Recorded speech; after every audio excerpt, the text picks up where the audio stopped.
The trouble with people coming round is that you've got to try and find somewhere to hide all the detritus, all the stuff of everyday life, you know, which we all need to live. It's a universal problem, even for the people who live in the houses on the long list for House of the Year. I mean, especially for them. It's that time of year again, to find the Royal Institute of British Architects House of the Year. The vault is really something special, isn't it? The judges have looked at hundreds of entries across the entire length and breadth of the UK to make up a long list for the 2019 prize. It's confusing, but it's beautiful. And ultimately, it's your heart that tells you. From exquisitely crafted boxes. These are all made from cork block. It's a giant dartboard. Yes. Yeah. To homes that are breathtaking in scale and ambition. You got some big chimneys. It's not everybody's cup of tea. These are all homes that you'll enjoy looking around. I spent a lot of time staring into the windows. I'm quite nosy and I enjoy having a look. The houses we'll see will be cut down to a shortlist of just 7. Before we find out in the final programme which is House of the Year 2019. We love this room. I bet you blinking well do.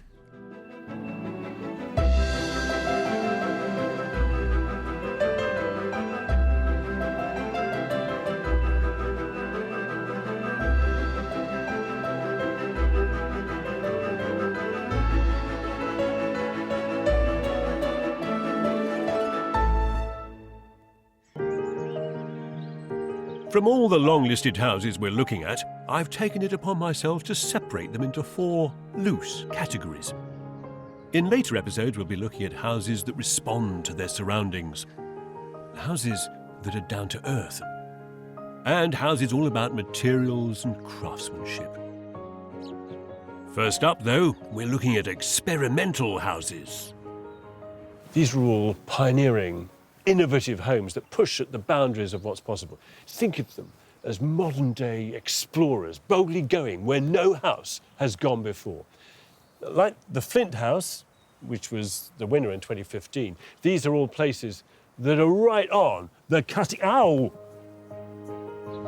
Helping me to look around this outstanding group are my friends, the design expert and writer Michelle Ogundehin. That is absolutely epic. I mean, there's no other word for it. And the architect Damion Burrows. When my mother saw this, she asked me when I was going to grow up. Oh, great. Did you know that Play-Doh was invented for cleaning wallpaper? Or that the Slinky was originally designed as part of some stabilising equipment for ships? No. Goes to show, doesn't it, that actually existing ideas with perfectly good applications can be reinvented and turned to much greater commercial success.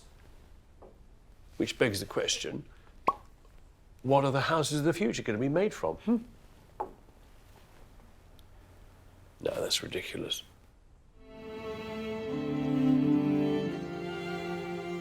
Our first long-listed house is in a town of privilege and gentility.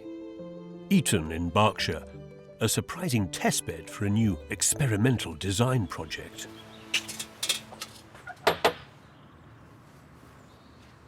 This can't be it. Hello, Dido. Yes, Hi. Good morning. Matt. Hi. How are you? Yeah, very well. You? Very well, thanks. Good. I'm assuming this is not your innovative experiment, or is it? It's been here a couple of hundred years. This one, Yeah. You have to step into the back garden of Matt and Dido's house to find this. It's called Cork House. Yep, it's a house constructed out of cork. The walls, the roof, almost everything is made of, well, cork. It is the first of its kind in the UK. Beneath the 5 pyramidal roofs lies a modest sitting room adjoining a kitchen, with a bedroom at one end and a bathroom and hidden sleeping area at the other. Under the 5th roof is a passageway and covered seating area. Cork House's pioneering owners and designers are Matthew Barnett Howland and Dido Milne. They wanted to experiment with a way of building a house as simply as possible. It's quite primitive caveman stuff. then Big, 1/2 metre thick blocks of cork, one on top of the other with no glue or mortar. I mean, that's like Lego. Plant-based Lego. Plant-based Lego. We just got more and more interested in cork and all the properties as a sustainable building material and, you know, trying to push it to its absolute maximum. I like that. Solid, simple, sustainable construction. Cork's a wonder material. Strong, soundproof, rot-resistant and a fantastic insulator. It is also sustainable, harvested from the bark of living trees which regenerate. There's a lot of air in cork, so the bricks are worryingly light. The roof lights act as paperweights to hold down the whole structure because there's no glue holding it down, otherwise it would blow away. So you're telling me that these pyramidal structures, which are all made from cork block, are not glued, they're not mortared, they are simply blocks resting on each other, and you stick a great big skylight at the top of each pyramid, Yes. and that's stopping it from blowing away. Yes. Radical. The RIBA judges admired Cork House for the way it simplifies the construction process and for the way it puts sustainability at the heart of the design, all the while forming an intriguing and inventive home. Lead on and lead in. This is lovely. Inside, the natural cork has been left unfinished. Solid timber frames at either end of the space help brace the walls, and the skylights above, of course, cast light on the beautifully simple interior. These ziggurats, they sort of lift the soul towards the heavens. But I can't get over the multi-sensory nature of the material. Do you know what I mean? Smell, sound, touch. That's thanks to the cork. Yeah. What noise does the wall make? Give it a good thump. Yeah? It doesn't yield, but it's not hard. It's springy. Could you paint it? You could put a lime render on the inside if you wanted and have a finish. But at the moment, it's a sort of potentially a big pin board. So it is. Or a giant dartboard. Yes. Yeah. Be careful what you aim for, though. Not everything here is made of cork. These are the sprinkler system, and this is for power up to the roof light and the smoke detectors. Right. But as there's nowhere to hide, it's important what it looks like. So then we do have design decisions about, you know, how do you want to set the sprinklers out to make it an architectural feature. Matt and Dido have built a house that's beautiful, atmospheric, and understated. So, you have to ask, in a building like this, where is the glamour, the glitz, the bling, all that lovely shiny stuff? The answer is in here.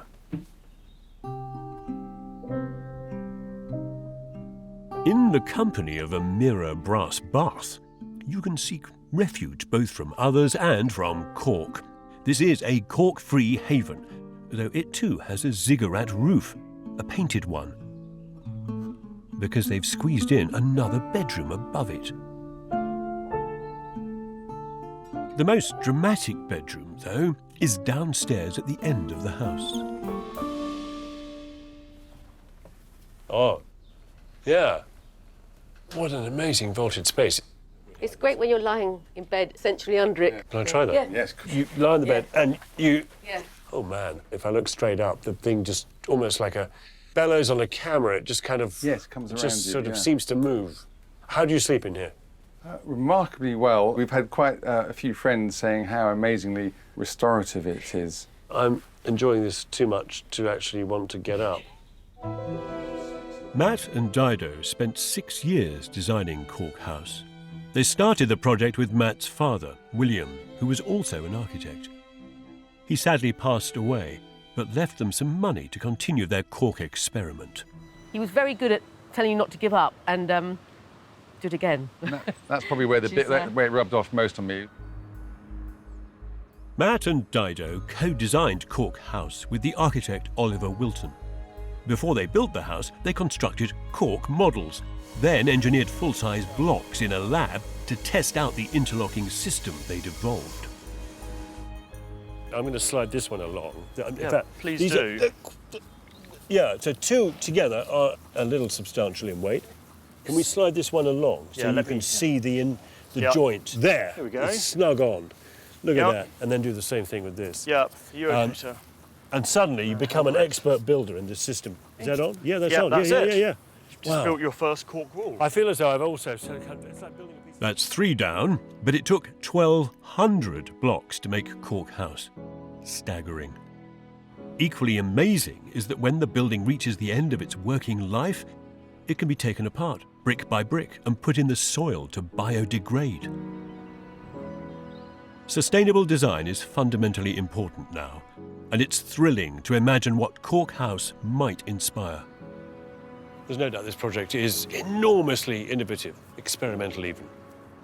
But its magic, its specialness, doesn't come from trickery or sorcery, illusion, sleight of hand. It comes instead from a profound sense of wonder.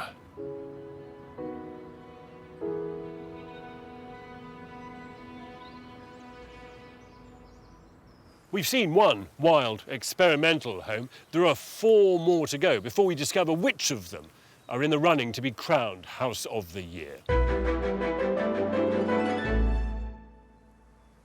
Experimenting on yourself is a risky business. A science is littered with ill-fated stories of self-administered potions and first and last trips in flying machines. So, if you're going to experiment in building a new kind of home, is it wise to start with your own? Well, yes, of course. The next house on our long list of cutting-edge homes can be found in the South Downs of West Sussex. In this place, rich in Roman history, Michel Ogundehin has come to have a look at this. Is it a rebuilt Roman ruin? Or a Palladian Italian farmhouse? Maybe a castle, what with those arrow slit windows? No, it's Nithurst Farm, a truly experimental family home. It was designed by the architect Adam Richards. I've always loved old buildings, and that's partly why I became an architect. And so it's great to be able to find ways of adapting them for today. Nithurst Farm was his testing ground. It was built for him, his wife Jessica, and their 3 young children. I had a big filing cabinet of ideas that I wanted to try out. It was very important to balance the ideas with the practicalities of a family home. The large double-height central space on the ground floor houses the kitchen and dining area with a formal sitting room and children's playroom bookending the space. On the first floor are the 2 children's rooms, plus 3 further guest rooms and a family bathroom, with the master bedroom located on the top floor.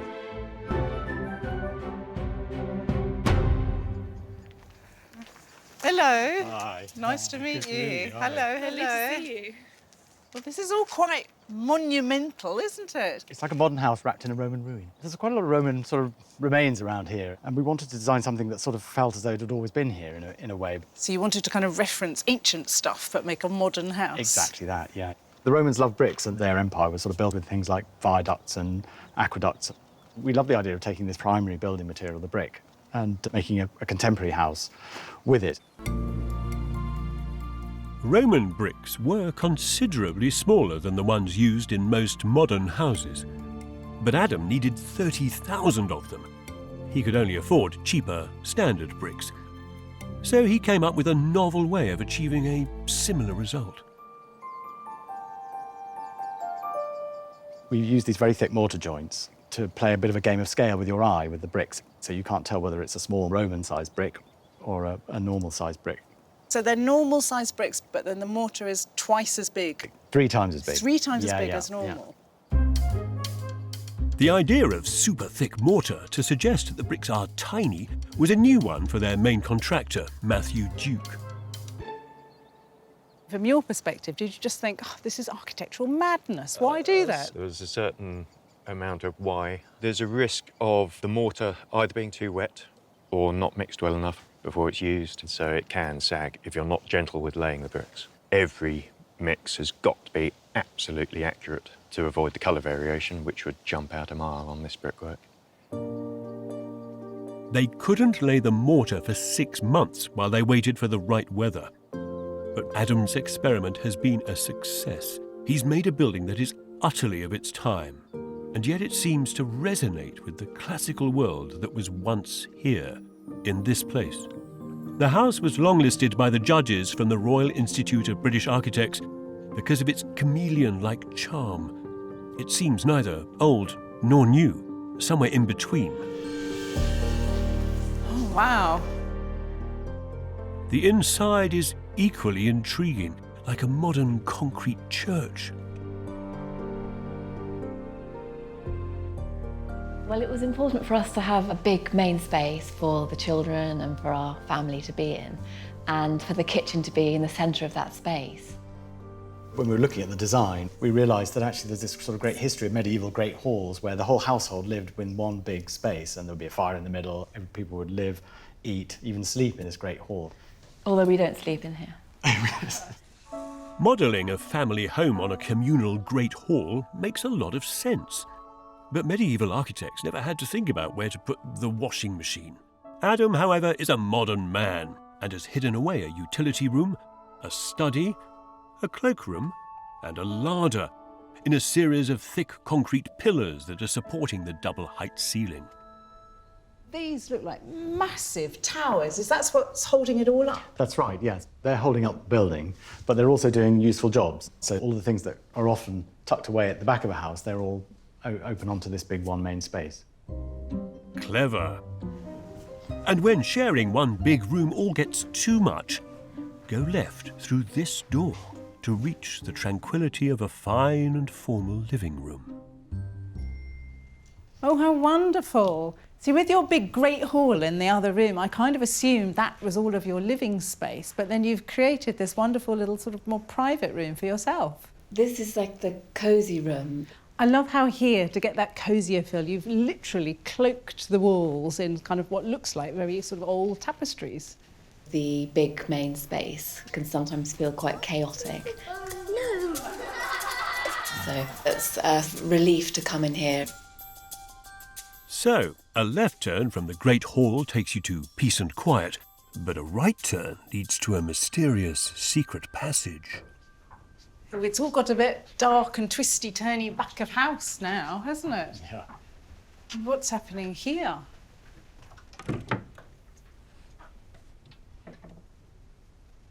Oh, hello. Hello. Oh, this is going to be very handy for keeping an eye on the kids, isn't it? It certainly is. We can sort of shout bath time from here without having to go all the way down. And a kind of great hall, you would have had a kind of gallery like this, wouldn't you? You might assume that a house steeped in layers of historical reference takes itself too seriously. But this place is practical and playful, built with family life in mind. It took over 2 years from start to finish to build this house. The concrete skeleton was put up first before it could be clad with bricks. Everyone was very keen to get it finished quickly. It took ages to make the concrete skeleton. Really? It took about a year, and then they did the bricks for about a year, and then they did the rest in about a year. And we went there every weekend. So that got a bit boring. You can't get bored here now, though. There are 6 bedrooms to play hide and seek in, and another secret staircase leading to a bathroom, hidden, again, in one of the giant concrete pillars. And there are more secrets on the top floor. Our bedroom is in this cupboard. Oh, may I? Please do. Oh, but which way do I go? Well, there are 2 bedrooms here as opposed to 1 because we have a bit of an issue with snoring. I'm the snorer, but Jessie's a very light sleeper. So Adam didn't want to be always going off to a small room in shame. So we have 2 rooms the same. Well, it's a very, very modern solution, isn't it? Yeah, we realised that there's no point designing an amazing master bedroom that one of us would constantly be not sleeping in. So we just thought, why not make 2 mirror image bedrooms and then just join them along the front here. Marital harmony may have driven the design brief upstairs, but the house was built for the whole family.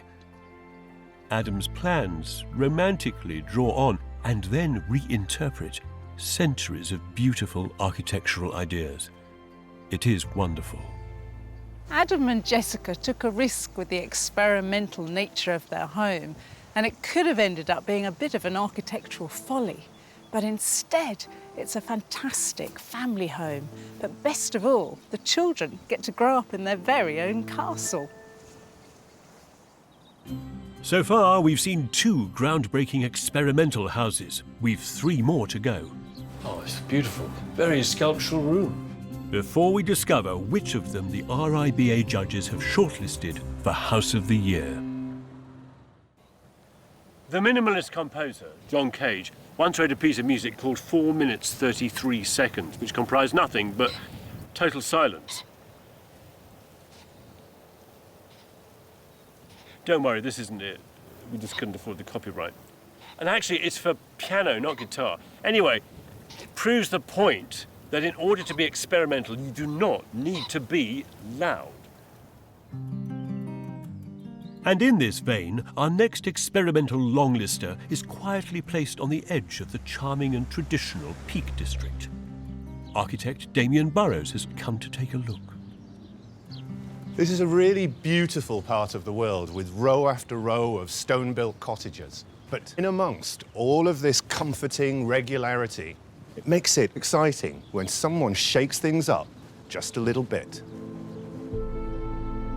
This is Stackyard, a Derbyshire stone cottage that just slightly distorts and warps what you'd expect to find in the village. Placed oddly at 90 degrees to the road, with no standard tiled roof either, rather corrugated cement. The plywood inside is also not what you'd expect. Stackyard is a low-key experiment by architect James Boone, who designed it for him and his wife, Carol. We were living in a big open plan, 3-bedroomed, semi-detached house in Derby. We did make the conscious decision that we didn't want children. And suddenly we realised how much we were rattling around. It takes a lot of time to clean this. It takes a lot of time to maintain the garden. It was a waste of a really lovely house. So we decided that we were going to try and find somewhere a little bit smaller. So they built their own, in a village they knew and loved. You enter the house from the side via the south-facing courtyard, which provides a welcoming private space. The ground floor consists of a guest bedroom, utility, bathroom and master bedroom. Upstairs, there's a double-height kitchen and living area with a cosy study for good measure. Hi. Hi. James, how are you? Nice to meet you. Carol. Hello. Great to meet you. The style of the house fits in with the rest of the village, but you've clearly moved this conversation on. The size of the window openings, they're not what you would normally associate with a cottage in Derbyshire. They're one of the elements that allows us to show that it is a modern building, and I think people, they can see this is something a little bit different. Not least in its shape. James decided against building a conventional rectangular plan. Instead, the house was turned on its side and shape-shifted to the irregular plot size, leaving more space for a south-facing garden. We had quite a big garden before, and I wanted to take the essence of that with us. We thought we'll just have to kind of compress everything to almost miniature. We need just one veg bed, so we squeezed one in, and then I've got a miniature greenhouse. Well, that's one way to downsize, shrink everything. The experiment continues inside. See, this is unusual. James and Carol built this house for under £160,000, which meant finding a low-cost but beautiful way of finishing the interior. So they covered the walls with plywood. put plywood up, you've got to get it right first time, but once it's up, that's it, it's done, and it's beautiful. We wanted to get away from plasterboard walls where you've got to put in certain skirtings and architraves and you've got to skim it and paint it and paint it. And there's all these different layers and trades that have to come through. We did at first have a few people say, when are you painting the walls? It might take visiting townsfolk some time to adjust, not only to the materials and surfaces, but also the layout. The bedrooms are downstairs. The main living space is above. When you come up into this space, you can really understand why you flipped the arrangement round. Yeah, by putting the living space upstairs, not only do we get glimpses between the houses to the countryside in the distance, but all of this volume just means that the floor space we've got here feels bigger. This is much nicer this way around. This is the bit you live in, so it's more important to have a view. It's got everything they could ever need. It is bespoke, and yet all on a budget. There's a custom-made dining table built into the stairs to save space. And in the study, they've pulled a clever trick with the shelving. We wanted this to feel like a library. We looked at getting some shelving made to measure, but it was eye-wateringly expensive, so we went and bought some off-the-shelf shelving, and it's that one in the middle where, because we've sort of cut that one to fit, it now makes it all feel like it was made to measure. The RIBA judges admired Stackyard for its sensitivity, the way a new house had been made to fit, and fit in right in the heart of a rural Derbyshire village. This is a very clever house. It punches way above its modest weight. It's designed to sit comfortably with its neighbours. It's experimental and innovative, which I think makes it a very exciting place to live.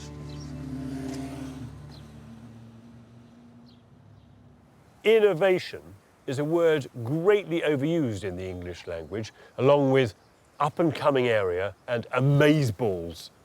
Now, true innovation in domestic architecture is a rare thing indeed, but where it does exist, these experimental homes truly push beyond the limits. They are the daredevils, if you like. They like to push harder, lean out further than anybody else.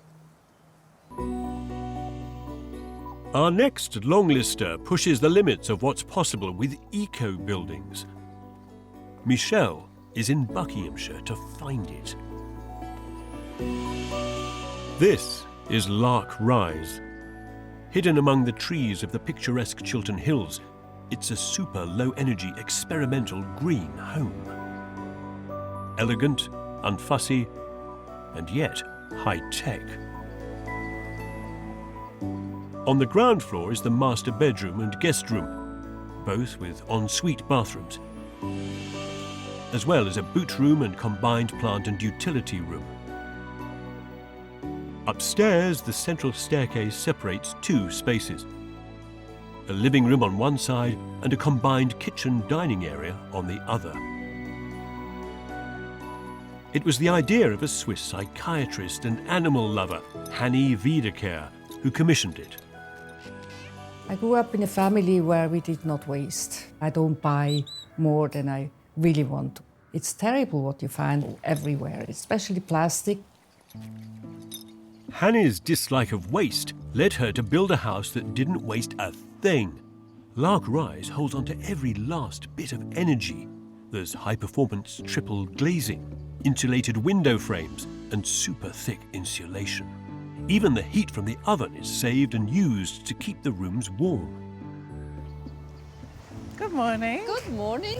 And nice to meet you. Nice to meet you. What was your inspiration for building your own house? We wanted to construct a building which is quite normal in Germany and Switzerland, where I come from. It's important to save energy in the world, I think. We all know that. We try to make the house which saves energy. This house doesn't just save energy, it generates more than it uses. It's a mini power station, one of the first of its kind in the UK, with 38 solar panels on the roof. The RIBA judges praised Lark-Rise as a revolutionary net energy positive building. They also admired the high-quality craftsmanship and the atmosphere of serenity the building has. You see that the beams are horizontal and not vertical, because this makes the house inviting and friendly. If it would be vertical, you would feel like you go in a jail or I don't know what. There's not a whiff of the penitentiary about the semi-open plan first floor. Delicate, low-carbon eco-concrete supports divide this wide and wonderful space into a living room, central staircase, and a kitchen to the left. There are no prison bars at the windows either. The landscape seems to pour into the building. We want to look out now, so the cladding had to be that way. There really is a kind of very natural sense of flow here that I feel is helped completely by all the materials that surround us. Which are tactile, and the real thing too. Downstairs, the structural concrete makes its cool presence felt throughout the corridors and bedrooms. The smooth poured walls have been left as they were, straight out of the mould that made them. Everything's been pared back to the minimum. Even the doors. I mean, why have two when you can have one? This is another kind of saving. This is the loo, and if you are on the loo, you can just pull that door and it's closed. You have your privacy for sure in your loo. And anybody is free to use the bathroom without being disturbed. Two in one door. Either I get privacy in the toilet or I can shut off the whole bathroom. Right. It probably all gets a bit trickier if there's three of you, but never mind. It's quite good. Genius. It's not my idea. I got it from a hotel near Luton where I was fascinated by this and thought that's a good idea. Inspiration comes in many forms. The house took 2 painstaking years to build. To make it as efficient as possible, it was heavily insulated and made airtight. Overseeing every stage of the project was Hanny's architect, Justin Beer. What were the challenges that you faced? The soil conditions are very, very sticky, and a crane came along in winter and said to the contractor, I'm sorry, I'm not stopping here. It's just too dangerous. I've got a 30-ton crane. If this overturns, it'll crush the building. But that's got your precious windows that you need to get fitted right now. What did you do? In desperation, I found a local farmer. The windows were eventually lifted in with an agricultural telehandler. Building a radical, innovative home like this is a remarkable achievement. More so for Hanny, because she doesn't plan to live in it. I have over 10 dogs and I have alpacas and many, many more animals. I couldn't have that in this place, so I stay where I am. You've done this as a kind of an example Yes. to kind of show people what's possible. I'm very satisfied that I can contribute something for the future generations. Hanny is a trailblazer. In the long term, we'll all benefit from this. Right now, it's the tenants, Zoe and Ian. Living here is quite different from living in an ordinary house because the bills were an awful lot less. The electricity bills, yeah. Yeah. Council tax, isn't it? If I won the lottery, I would love to have a house just like this one. This house is a real game changer. It shows us the future possibilities of architecture. But what I love the most is that it carries all of that ecological sophistication so lightly and not at the expense of beauty. We have only one more exquisite home to see from this year's long list before we find out which the RIBA judges have shortlisted for House of the Year. Nanotechnology is the science of building extremely ingenious microscopic machines that could change our culture, revolutionise technology, cure illness. And so it is with our cities. With an ever-increasing demand for space as they begin to bulge. So it pays big to think small. Where is it? It was here.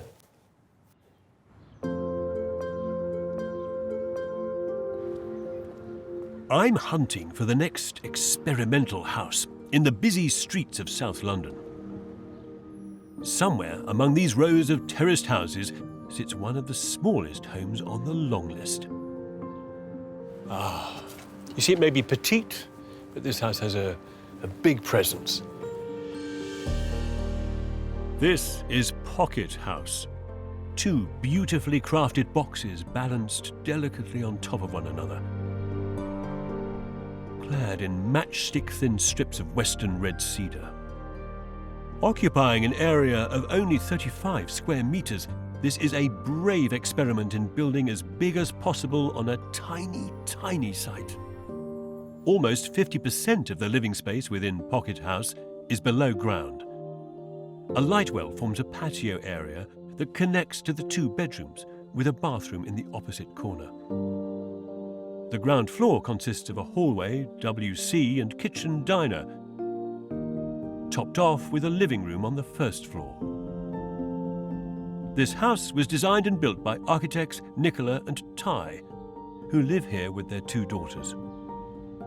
Originally on the site was a double garage. It was very small. Yeah, it wasn't quite clear if we could build a house here. Some of our friends and family were a little bit uncertain as to what we had actually committed ourselves to. Oh, hi. Hi, Kevin. Nicola, yeah? Hi. Hi, pleased to meet you. Ty, how are you? Great, not difficult to find. I mean, even though it's on a small plot, small building, it's kind of, actually, it proclaims itself quite... It's different than its neighbours. Stridently. We could only build within the footprint of the double garage on ground floor. Wow. And then you decided to make the first floor even smaller. Well, we had to. Because first floor, we had to follow the building line of the terraces, and also towards the rear, we had to come in by a meter, not to take the neighbor's sunlight away. Wow. This type of house is something you might see more in other really dense places like Tokyo, for example, where people are fighting for every inch of available land. The judges praised this transformation of an unpromising site and the care and craftsmanship lavished on the project, the effect of which is to magic up a sense of peace, a refuge from the outside world. Oh, Come on in. oh, this is lovely. It's lovely. It's cool as well. On the ground floor, the kitchen is tranquil, softly top-lit, and crafted from simple materials. Danish bricks and Douglas fir joists are all exposed. Plasterboard would have taken up too much space. So you've reduced your wall makeup to the minimum. Every millimeter on this project was critical to making the spaces work. There's not an inch, I mean millimetre, of space wasted in this innovative micro-home. Stairs double as casual seating areas, corridors are kept to a minimum. The kitchen was custom engineered and built in to fit. What Nicola and Ty have achieved is all the more remarkable, given the initial attitude of the local authority. So what was their view? Did they accept the idea that you could stick a house here? We received the letter from the local authority. It was not so positive. I think reading between the lines, it was don't come back, nothing on this site's probably going to be accepted. And so, of course, we took that as a challenge. By cleverly working within the confines of the tiny plot, it's a challenge they've more than risen to. Pocket House is a triumph of efficiency. The living room upstairs is compact but delightful. Oh, it's beautiful. I can't believe that piano is integrated into the building. It's kind of sucked into the wall almost, you know. And the wall is the cupboards, is the wall, wherever possible. Very sculptural room. The atmosphere is entirely created by the light coming through. In the evening, this space really transforms. The sun coming through the screen throws this beautiful pattern along this wall, so it's the best space to be on that couch there with a book in the evening sun. By allowing spaces in the building to change personality through the day, they become different spaces, almost like a new room or a new corner for you to enjoy in a different way. Yeah. The wizardry of these architects lies in their ability to manipulate light and exploit its changing qualities through the days and seasons. There's also another trick to make a small house feel bigger. Bring in small humans. My friends think the house is nice. Quite a few of them think that it's quite big because of the rooms are quite big. They're not really. Let's be honest. Well, OK, apart from the basement where the 2 bedrooms and the bathroom are. Here they could dig out right to the edges of the site and carry on experimenting. One big space. Yeah. The girls have got bunk beds in actually a really generous room. They occupy the whole space when they play. It all Okay, becomes their but what, you play just area. shut this off at night? But exactly, if they want a bit more privacy or you just That's close it. great. So after they've gone to bed, you get a corridor to your bedroom. Exactly. And by day, they get an enlarged bedroom with a desk. All their stuff. Without the basement, there wouldn't be a home. It just wouldn't work. The basement was built by a specialist contractor, digging down almost 4 metres in a tight urban site. The work above ground was supposed to be done by a separate contractor, but shortly after they started, the company went bust. We had a sort of a weekend to decide what are we going to do. Are we going to take it on ourselves and keep the crew who we had on site together, or are we going to try to find another contractor? So there was a sort of make or break moment where we had to... What did you do? Well, we decided to set up on our own as a main contractor, and we took the guys that were You took the already guys here. on? And we took the guys on because they were effectively out of a job. It was quite stressful at the time just Yeah. to make that decision, and Of course. not a happy week. Becoming a main contractor with no previous experience was the experimental gamble of a lifetime. But it paid off brilliantly. The neighbours are fascinated. I think it's beautiful. I really like it. I'm ashamed to say that I spent a lot of time staring into the windows. You can't see in as much as you could, but I'm quite nosy and I enjoy having a look. Maybe it's time to invest in 1 or 2 curtains. Pocket House is a marvel of a micro home, ordered and elegantly understated, changing and adaptive. Demure? No. Deceptive? Yes.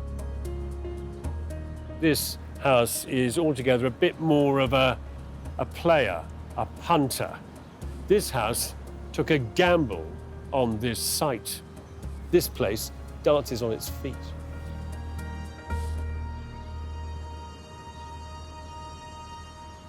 Five bold, innovative and, well, bonkers homes, which each try something a little different.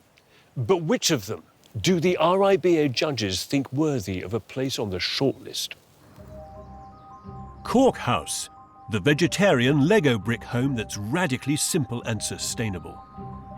Nithurst Farm, a house that seemingly spans the centuries and plays evocative tricks on the mind. Stackyard, a shape-shifted home that delivers fantastic value and experiences. Lark Rise, the high-performance eco-house that's also a power station. And the poetic Pocket House, a seemingly large home that brilliantly defies its tiny plot. John Pardy, the chair of the judging panel, fabulous, can tell us which is the first home to make it onto this year's shortlist. So, John, what have you shortlisted in the experimental category? The first is Nithurst Farm in Sussex. Why shortlist this project? It's beautiful. It's slightly bonkers in the most lovely way. It felt curiously like some kind of big cathedral. But it isn't that big. Yeah. But inside it's concrete, and it all confounds you. So it's this kind of labyrinth, which is enticing. The games it plays extend to ideas about how old it really might be, or... Exactly. Yeah. And I think it's just poetry in 3D. That's amazing. Yeah, we're absolutely thrilled. Well, are you? It feels great, yeah. All that hard work has really paid off, so really wonderful news. So, Nithurst Farm makes the shortlist, but there's room for one more experimental home. So this is the second project you've shortlisted? This is the Pocket House in South London. What do you think clinched it for the judges here? It's exquisite. Very precisely done. This house was beautifully detailed. Every tiny thing was thought through. The light is gorgeous in there. You never feel trapped in a small room. Very clever. And this is a great exercise of that, isn't it? In kind of demonstrating how you get everything you need in a relatively small plot. Absolutely. Are you serious? That's so cool. It's amazing. Sorry. Yeah. Quite an unexpected Yeah, result. I'm completely. I'm. Very unexpected. Let's have a party. So the competition begins, with Nithurst Farm and Pocket House making the shortlist. 5 more will join them before we find out who's won the RIBA House of the Year 2019. It's important to remember that experimentation is bound up with failure. But there again, it's absolutely imperative to establish what doesn't work before you can prove what does. And what marks out the great innovators, the game changers, is their ability to pick themselves up out of failure again and again, to persevere and then triumph. We need more mad scientists in the world. Fewer mad architects, admittedly, but more mad scientists. Next time, we'll be looking at houses that work with their surroundings. The bees have already started making nests in there. 5 more breathtaking homes, all with a story to tell. We once had an egg thrown at it. Oh, that's brave. OK, now this is exciting.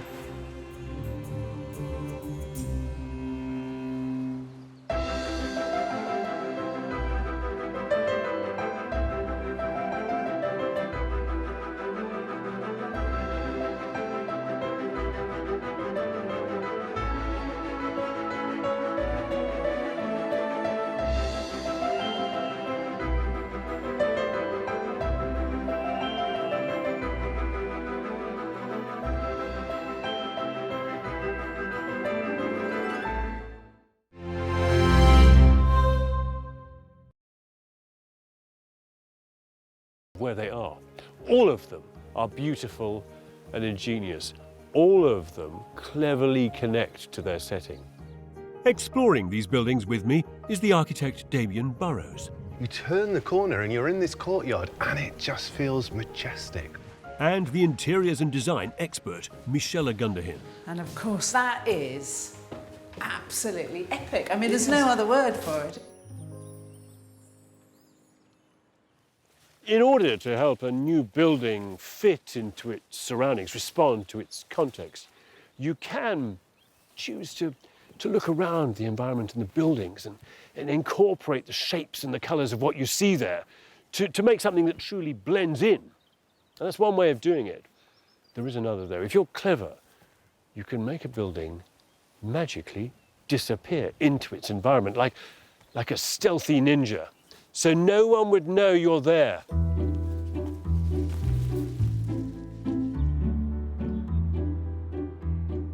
Our first long-listed master of stealth is in West London.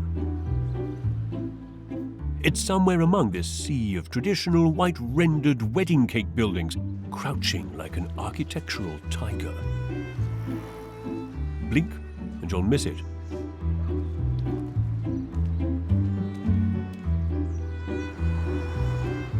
This is Earl's Court House. Discreet, clever, and beautiful. Ducked down low, it peeks its gleaming glass head just above the wall. Quickly round the corner.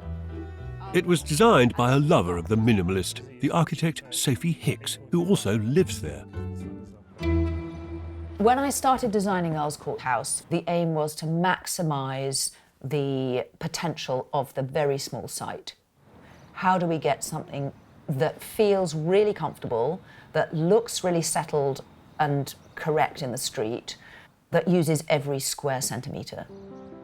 The RIBA judges were wowed by Earl's Court House. They admired the simple use of concrete and the delicate insertion of this modern building into its traditional setting. Sophie. Hi, Kevin. How are you? Welcome. Thank you very much. well. I found it. It's hidden rather like a little glass house, a greenhouse behind the wall here. You don't see it very obviously from the street, and I like that. I don't want a flashy, look at me, sock it to you house. The open-plan living area is on the ground floor, with a compact kitchen tucked into the corner next to the light well. Downstairs, there's a master bedroom with a bathroom, plus a guest bedroom and extra bathroom. Earl's Court House makes every effort to fit in. It's covered in white corian, crystalline, synthetic and super hard, a 21st century version of the white stucco of the houses around. This home is well-mannered and polite, unlike some of the residents. We once had an egg thrown at it at the end of last Oh, year. that's brave. I know. What, at the glass? Yes. Came up one morning and there was a broken egg on the front. Human beings don't like change. Anything new, people are going to object to. No one could surely complain about what's inside, though. Step down into this modernist TARDIS and... Oh, this is much larger and taller. And full of light. Almost as though Sophie had decided to live in the open air, under an elegant concrete canopy. A structure partly inspired by a much-loved cartoon, The Flintstones. Fred Flintstone was a caveman who had a car with stone wheels. And I can't remember the name of his wife. Anyway, everything was very lumpen. Wilma, thank you. So very heavy, very lumpen, and we're in a highly technological age. The glass is very sophisticated. I wanted to bring some basic human Fred Flintstone kind of aspect. So I said, why don't we do Fred Flintstone's tables? Because wouldn't it be nice to have a table that's really tough and strong and cast it on the column? This is how Fred Flintstone would make his table. That's if he'd used concrete. The concrete here, though, was carefully moulded in precisely cut wooden shuttering that was dampened to produce an exact imprint of the timber that lines up everywhere. Between the struts and panels of the concrete skeleton, they inserted the glazing. Lifting these delicate sheets of glass into an incredibly tight space was no mean feat. But the results speak for themselves. There's a particularly ingenious window in the living area.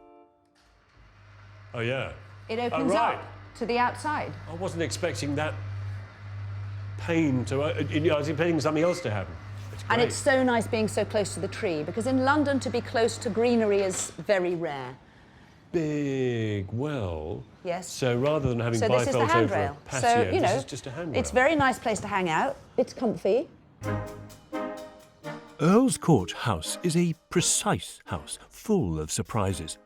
I'm a big fan of the hidden kitchen. I wanted it to be as invisible as possible, because Yeah. it's in the living room, and I don't like a kitchen visible in the living room. Oh, these are gorgeous. That's not plywood covered in rubbish. This is... They're Corian. The opening mechanism is glorious on these, because you'd expect It it just to... drifts up. It just does drift. You're Yeah. not going to hit yourself with It's that. good. Ah, this is a stroke of genius. There's no sink, there's no dishwasher. Hey, it's behind, in a hidden little zone here. Yeah. Everybody says, I can't live like this. I It's need to fine. make mess. You can do that in here. Yes, so I cook here. I have my chopping boards here. I can speak to people who are here for dinner. And then all the messy pans and stuff I can dump by the sink or in the sink. And they wonder how you retain your pristine lifestyle. Down a curvy concrete staircase, there are 2 bedrooms, equally pristine and pared back. When Sophie's kids moved out, she downsized to live in this minimal concrete cube. Then her daughter Olympia moved back into the guest room, just an interconnected door away from her mum. The second bedroom was meant to be home office or dressing room / guest room, but Olympia moved in. So she's nicked my wardrobes. This house is kind of designed for 1.5 people. Yeah. And you're more than a half. It is a small house, so we're not stepping on each other's toes at the moment, but there could become a point when we do. As in truth, though, does it work out? You can't let the house get messy. Right. So it controls all your hoarding tendencies and all your messy tendencies. And it controls those normal human chaotic tendencies with order and beauty, with the changing play of light on surfaces, with an experience which is private and yet connected, unassuming yet powerful. There's a lesson to learn here, isn't there, children? Not to show off, especially when you're building in a really tight plot like this one in central London. See, this house is shy. and retiring. It's not flamboyant. This building is modest. In fact, this place blazes with modesty.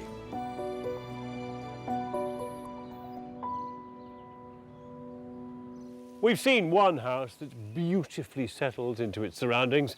There are 4 more to go before we discover which the RIBA judges have shortlisted for House of the Year. Frank Lloyd Wright coined the term organic architecture decades before anybody thought of using it to describe a carrot or a cotton bud. This great architect is famous for creating buildings and structures which ended into a sort of poetic dialogue with their surroundings. Good architecture perhaps ought to be a bridge to nature, not a barrier. Architect Damion Burrows has travelled to the Isle of Man to see our next long-listed house, part of a wildly ambitious project to regenerate its surroundings. This is restorative rural retreat built into the hillside, clad in local stone, with a long ribbon window suggestive of a bird hide. It's attached to an existing traditional white cottage. Technically, restorative retreat is an extension. Its owners are nature-loving retirees Peter and Carol. I've always had an interest in nature, ornithology, birdwatching. We ended up in the Isle of Man. Well, I suppose when we got here, you really could say to yourself, well, actually, we could do something really special here. We were able to set up a nature reserve. At the heart of their nature reserve, they've built a spectacular home where they can take in everything they've created. Hey. Hi, Damion. Nice to meet you. You too. How are you doing, Hal? Hi. Lovely to meet you. Welcome to Sarkville. What an incredible house. Thank you. Yes, we're very proud of it. We didn't want a huge cathedral. We wanted something discreet. It then looks over all of the nature reserve. Not a clear day, but you can see it island from the house. It almost feels like someone's just taken a great big broom and swept all of the stones into a big pile, and then you've started to carve into it and form your house. Yeah, that's a good way of putting it. I don't think I've ever seen such a subtle, delicate, textural, more appropriate use of materials. Oh, well, that's because a lot of this stone came from that lake that's down there. This isn't just a home for Peter and Carol. They wanted the wildlife to move in too. The natural stone cladding is rough and deliberately littered with crevices designed to be inhabited by moss, birds and insects. The bees have already started making nests in there. So not content with sharing your land with nature, you actually want to share your house with nature as well. Yes. I mean, all are welcome here. How long they stay is dependent on them and their predators. The house must fit in with the land, not the other way around, as if it's been here for 100 years.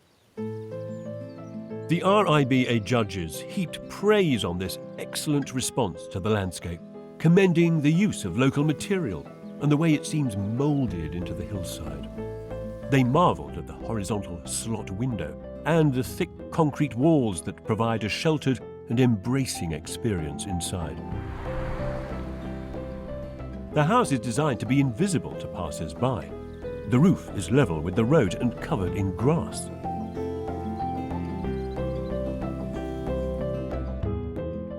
Both the bedrooms are located on the lower ground floor. The living area and kitchen diner are given pride of place with panoramic views over the land. A staircase library connects each floor with a glazed study built into the roof and a garage against the road. Wow, incredible door. Love the scale of it, isn't it? It's magnificent. And incredible view. On entering this building at living room level, everything seems bigger and expansive. The long ribbon window offers a mesmerizing panorama of landscape. At one end, a picture window frames the horizon. Who wouldn't want to enjoy that?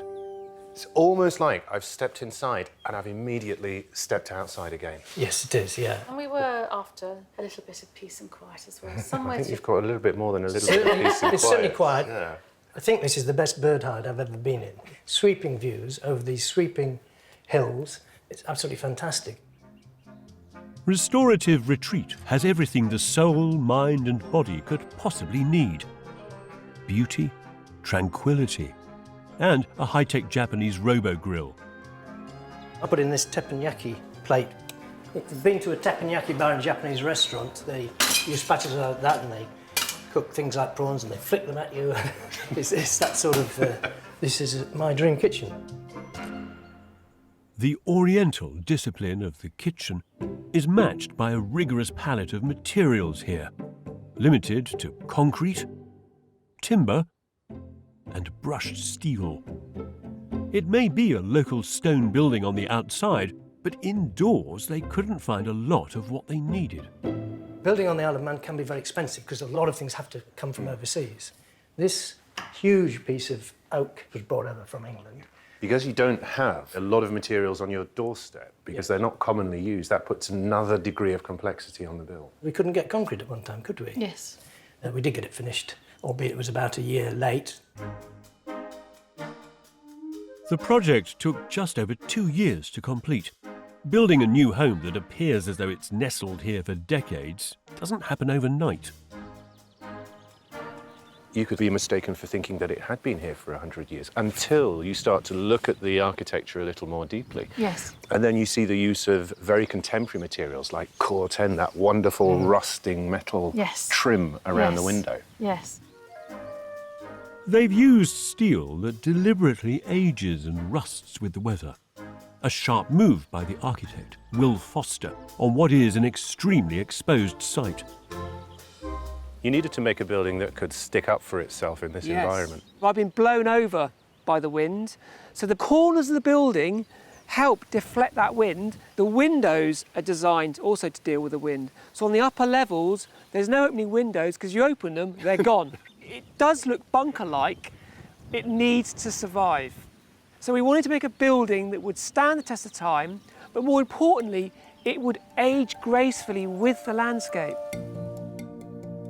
But inside, this house is rustic, comfortable and cosy. Its centrepiece is the atrium, with a double-storey library home to Peter's extensive collection of natural history books. You know, surrounded by all this dark metal, the library could feel really dark and gloomy. But look, it doesn't. It's light and it's airy. And that's because of all of this perforated metal. It allows all the light to flood from below and rise from beneath, which means that I can sit here and read my book on sea slugs without even squinting. The staircase is a thing of sculptural beauty.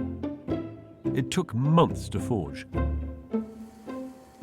The work was done in Somerset by specialist blacksmiths.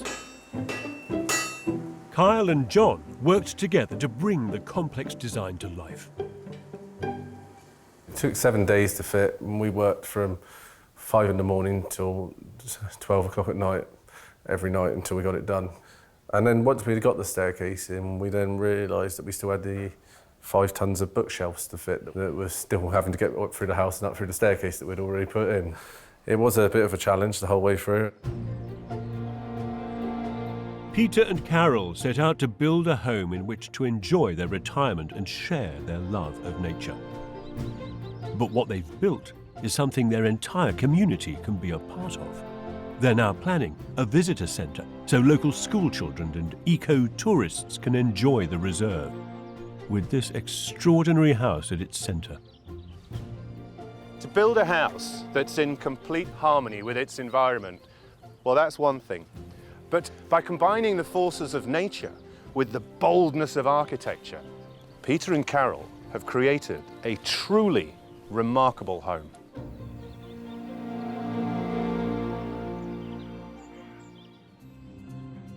So far, we've seen 2 houses that flex and fit to their setting. Only 3 more to go before we find out which of these remarkable homes gets shortlisted for House of the Year. Sometimes the most powerful connections to things, to places, are the connections you can't see. The childhood ties that call you back home, for example. or a building that has echoes of the past woven into the very materials it's made from.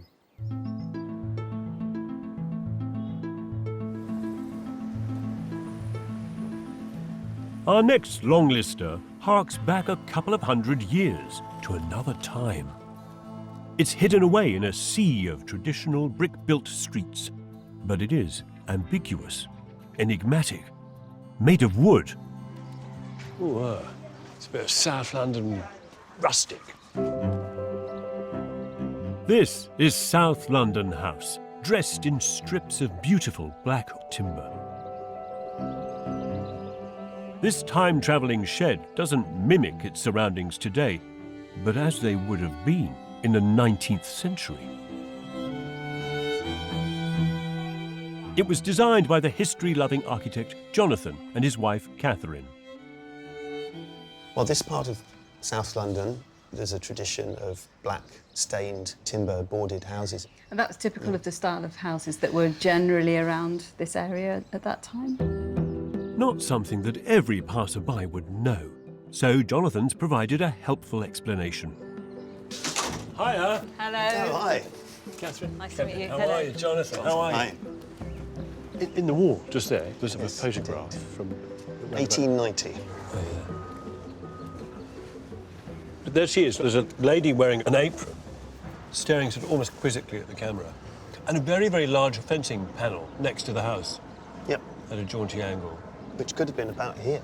Oh, yes. I suspect that this house was an improvised house on a bit of land that's not an official house, as it were. Yeah, I'm sure there's plenty of those then. I mean, this would have been a timber frame building, wouldn't it? Almost certainly. And given the nearness of the shipyards all along the Thames. Built by someone who was working in the Yeah, shipyard. with some liberated timber. Almost certainly, yeah. Courtesy of Her Majesty's government. Yeah, there's a very clear, quite a poignant relationship then, isn't there, between this and this? You know, what you've done is a 21st century take on that, I suppose. The RIBA judges praised South London House as a wonderful family home that improves the place it's in and, poetically, conjures memories of what was once here. The horseshoe-shaped ground floor is built around a courtyard garden. There's a pair of bedrooms at each end, with a kitchen and living area in the middle. A single attic room provides extra space for a living room and study. Outside may take inspiration from the past, but the inside open-plan layout is clearly of now. There are hypnotically calming Douglas fir joists and beautiful clean lines. South London House is a world away from the city outside. Immediately, incredibly peaceful, you know. And here we are, in this little Eden. Those wildflower meadow roofs look... They've really taken off. Really rich and lush. Yeah. They're kind of little hats the building's wearing. Yeah. It is. It's a kind of sanctuary for us. Well, it is now. The headaches of building it have been largely forgotten, apart from the little reminders every now and then. The sewer in the courtyard, for example. We have a public sewer crossing this site, which runs right through the middle of the site. But no, there's a big round one there. There's a big round one there. Your own pet. Our own pet sewer. We had to get a special permit to build over it, and we had to design all foundations according to very specific constraints. Aside from the sewer, Jonathan had to negotiate 5 separate party wall agreements. South London House is hemmed in on all sides by its neighbours, who closely eyed the builders as they worked, cutting steel reinforcement bar, sparks flying everywhere. Some more concerned than others. The build was quite stressful because the yard is full of gas cylinders, which isn't the safest thing in the world. All proper safety measures were adhered to, rest assured. This was a brownfield site. It's been transformed thanks to the clever, cranked layout of the building around that enclosed courtyard. This is really hard-working architecture that creates beauty out of almost nothing. Managed to score stuff. The bedroom is a delight. Wowee, that's very nice. It is beautifully done. The joists, all of a piece, with a frame that runs around the building with that little shadow gap. It's a thing of love. It's a very nice thing to lie in bed and look up at. It is. Absolutely, yeah. There's one room in which you need a beautiful ceiling. It's the bedroom. Well, there you go. Yes, that makes absolute sense. Yeah. And if there's one room that needs a beautiful view, it's the living room upstairs. Oh, this is splendid. It's our kind of chilling out space, I suppose. Somewhere to rest, somewhere to enjoy the view over the churchyard. Just quite tranquil, isn't it? Yeah, no television up here, just relaxing. The wildflower meadow is very beautiful. It sits quite harmoniously with the pink of the pink campion, with the plastic chair on the roof. Oh, and a view down to the courtyard. That is terrific. Its carefully framed views make South London House a place to enjoy the best of its surroundings, the green bits of a grey city. There is a lot of sound medical research from the past 40 years that shows that being surrounded by trees with a view of trees is good for you. It's good for your well-being, both physical and psychological. It's also a fact that being able to sit and drink lemon and ginger tea while looking at a wildflower meadow reduces the blood pressure by 28%. I just made that bit up. The bit about the blood pressure, that is. The tree bit is true.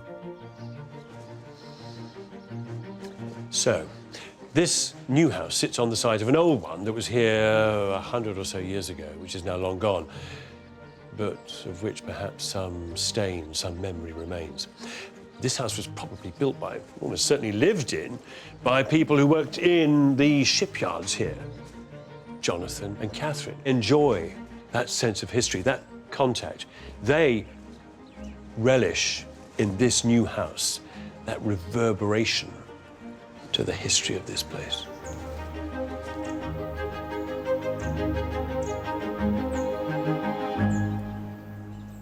There are some places that if I were to lead you there blindfold and then show you the buildings and what they were made of, you would instantly know where you were.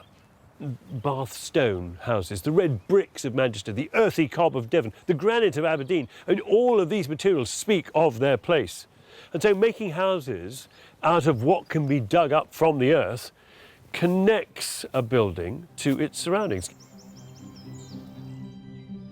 Our next longlister has dug deep to connect to its beautiful setting in Hampshire. Damion has travelled to see it. Oh, now, wasn't expecting that. This is Hampshire House, covered in locally sourced flint. Home to 3 generations of the same family, this house is built on a grand scale. But it's broken up into neat boxy sections that fracture its size and settle it into the trees. So it really feels like it's embedded back in. It was designed by the architects Neil McCloud and Joanna Karatzas. Joanna, great to meet you. Great to meet you. It's incredible. I mean, driving down there, the large flint wall, it almost feels quite medieval, but you turn the corner and it's just like, wow, it's a whole different experience, isn't it? This is the entrance courtyard where you're welcomed into the house. I love as well with the flint, the level of craftsmanship is incredible. Yes, so flint was important. So important that a whopping 60 tons of it was used to dress Hampshire House from top to bottom. Flint is very local to the area. You find it in the fields, you find it below your feet. You know, as the tractors go through and plough a field, they put all the flints to one side in a big heap. So a lot of them are actually found like that and used in construction. You see a load of architects in black polo necks picking them up. Yes, you do sometimes. Along with the flint, they've used Purbeck stone from the neighbouring county of Dorset in the most beautiful way. In every bed of the stone, it changes in colour from the top of the bed to the bottom of the bed. So we were able to use it in the building to show the layers of the ground. So you extracted the stone from the quarry and kept it in the same order, and you can see on the corner here. I mean, it's a wonderful effect. It's not just the materials that tie the house to its setting. It is literally part of the place. The building's dug into the hill. At the back of the house are the quieter spaces, a granny annex, library and office, plus a double-height swimming pool. At the centre of the home is a double-height kitchen, a general living area and a master bedroom. There's a family block with a TV room and kids' bedrooms above, and there are guest rooms with a formal living and dining area below. It might appear as a stone fortress from outside. Inside, it's altogether softer and woodier. Oh, lovely oak panelling. The kitchen is a world of timber all of its own. Oh, wow. This is incredible. The height, the volume, it's spectacular. I don't know whether I should be chopping vegetables or kneeling down to pray. It's got that sort of a wonderful, uplifting, light-filled chapel feel about it. The timber work and the joinery in this room is exceptional. You can look up through here, you can see the joists flying off in 3 different directions. And this is clever stuff. The oak ceilings tie together the various parts of the house. So the joist was set out to follow the directions of the views and the relationship to each room. The architects tailored Hampshire House for 3 generations of occupants by designing it as a series of smaller mini homes that each generation can live in independently. You could close down that and that and that and that and just live in that little cube there.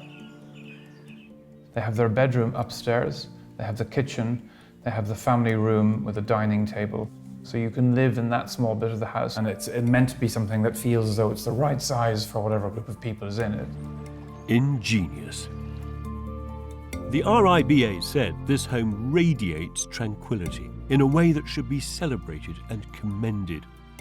The judges also praised Hampshire House for the use of comforting natural materials and were hugely impressed with the building that connected to the immediate landscape.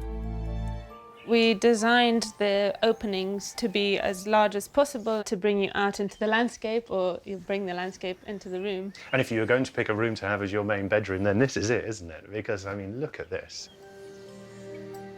The views are subtly enhanced thanks to a clever design. By tapering these columns out from the back to a fine point, it means that when you're inside the room, they're not obstructing your view of the wonderful landscape, and they let the sunlight just flood into the room. The precision building frames were formed from concrete poured off-site, with local sand added to the mix to help it match the warm grey Purbeck stone around it. There are few houses that connect with its surroundings like this one. From its locally sourced materials to its pavilion-like structures which reach into the landscape and pull you in. For Neil, Joanna, and all of the craftsmen involved, this house is a heartfelt love letter to Hampshire.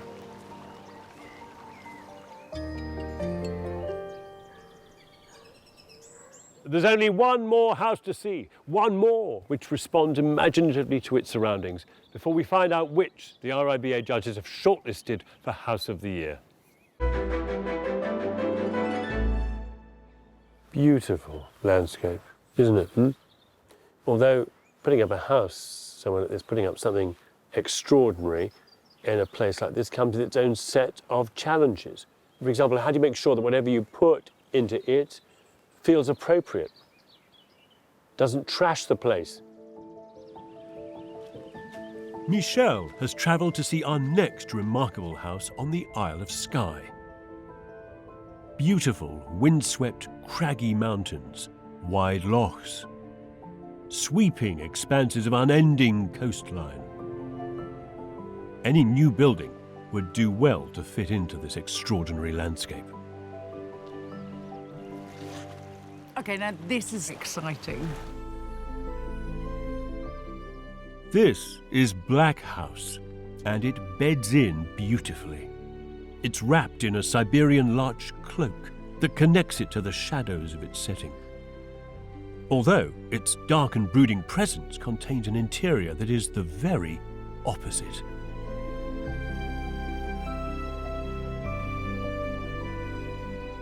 Black House has been sunk into a natural hollow in the rock. You enter through a small hallway on the upper floor, where there are 2 bedrooms and a study, surrounding a light-filled stairwell. The dramatic view of the sea opens up on the lower floor with an open-plan kitchen diner and a large living space cantilevered out over the rocky foreshore. The owners, Julian and Delia, first visited Skye over 30 years ago, and they've been coming back ever since. I like to be out in the weather. And I just love the mountains, and the hills here are just absolutely fantastic. Yeah, it just felt magical the minute we came down here. They decided to retire here from London and build a place to enjoy the magical craggy setting they love so much. Hello. So nice to meet you. And it's extraordinary. Yeah. Suddenly this whole house really kind of opens up for me, echoing this kind of dark, massive rock that's all around us. Yeah. Around here there's interesting, structures, interesting shapes, but really all the drama is at the front of the building, so we want to have the most emphasis on that. You get a kind of wow when you see how close you are to the sea. Suspended above the waters, the interior is all serene. The kitchen steps down to the living area, following the rocky slope of the shore, to deliver an incredible view. That is absolutely epic. I mean, there's no other word for it, is there? It's pretty special. Every day I come down and have the same experience. It is astonishing.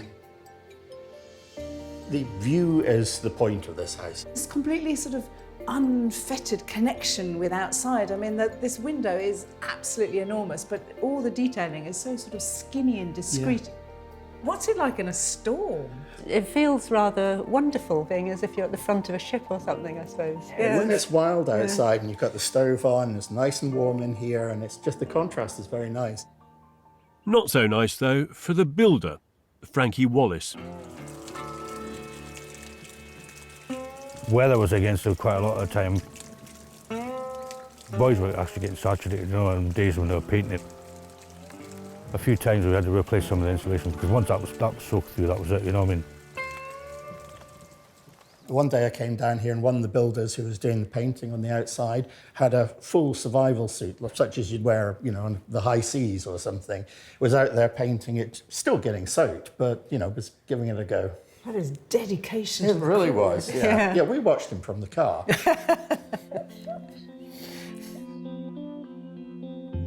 The finished house is protected from the raging wind and rain, partly because it's sunk down. In order to lower the house 4.5 metres, 1,200 tons of rock had to be broken up with a hydraulic hammer and moved off-site. That cost over £50,000, far more than they expected. The contingency went on day one, so that was kind of rock-breaking. So your money buffer that you kind of got just in case? Yes. All gone. All gone. Right at the beginning. I've forgotten all the difficulties. I've repressed them. I will possibly wake up screaming in the night at times thinking about these terrible things that happened. Because until they started breaking rock, they actually didn't know how much and how solid and, what the extent of it was. And then your father died with suspiciously good timing. Not sure if you can say that. He was 92, but no, it was just a small amount of money, which just came in when it was necessary. So that was fantastic. Because in a sense, when you retire, there's no more money. It's not like you've got a great earning potential. You can't increase the pot that you have. So it's pretty worrying. It was worth all that worry. The judges complimented Black House on its strong connection with the shoreline, its breathtaking views across the water, and the minimal interior, which upstairs is enriched by objects that Julian and Delia have collected over the years on their regular trips to South America. The design was basically had in mind the fact we had lots of things that we wanted to show off, and we wanted to have them around so we could enjoy them rather than put them in a cupboard somewhere. Well, it's kind of the point of home, isn't it? At this point in life, that you're surrounded by almost like they're like the talismans of your life, aren't they? This is your story. Yes. You know, there's a history to every object. We kind of know where it came from or who gave it to us. This isn't just a place for Julian and Delia to remember their past lives, but to enjoy today and tomorrow in the moment, in whichever room they find themselves. But burying 2 stories into a void dug from the rock wasn't easy. Planning is very restrictive in this sensitive area, as the architect Laura Stevens knows. It's quite rare to build a 2-storey building. There isn't really a strong precedent for it in this area. Sinking the bulk of the building down behind the rock, it was the least impact on the site. Good for the surroundings, good for the neighbours, who had some initial concerns. First impressions as it was going up was it was very dominant. In fact, the nickname locally was the Death Star because it was this big black thing. But because it's low down, it doesn't really dominate us. And in fact, by planting trees, we don't even see it.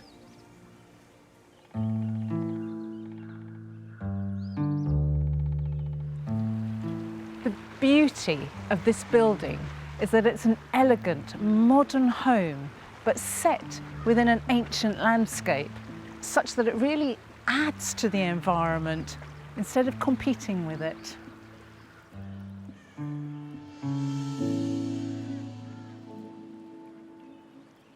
There you have it. 5 incredible homes that all respond to where they are in the most breathtaking of ways. So which of them will the RIBA judges put through to the shortlist? Earl's Court House, the concrete and glass chameleon, easy to miss but hard to forget. Restorative Rural Retreat, a supersized stone bird hide, home to creatures great and small. South London House, a poetic solution to a sensitive urban plot. Hampshire House, a modernist mansion with generous views on a grand scale. And Black House, a shelter on the shoreline that's almost as dramatic as the view. The chair of the RIBA's judging panel, John Pardee, very beautiful, can tell us about the first house to make it onto the shortlist. So this category is all about context. So what have you shortlisted for it? This is the Restorative Rural Retreat. In the Isle of Man? In the Isle of Man. Restorative because it restores well-being, or because Restores well-being, and they are restoring nature at the same time. Why does this make the shortlist? I think this was an exceptional building, beautifully done, very passionate, both clients and architects. This is all about hunkering down, building on the site, and just making something very contemporary out of lumps of rock and bits of concrete. Yeah. And a few bits of metal. And it's got this fabulous set of staircases, which are some of the most beautiful I've seen for years. Fabulous.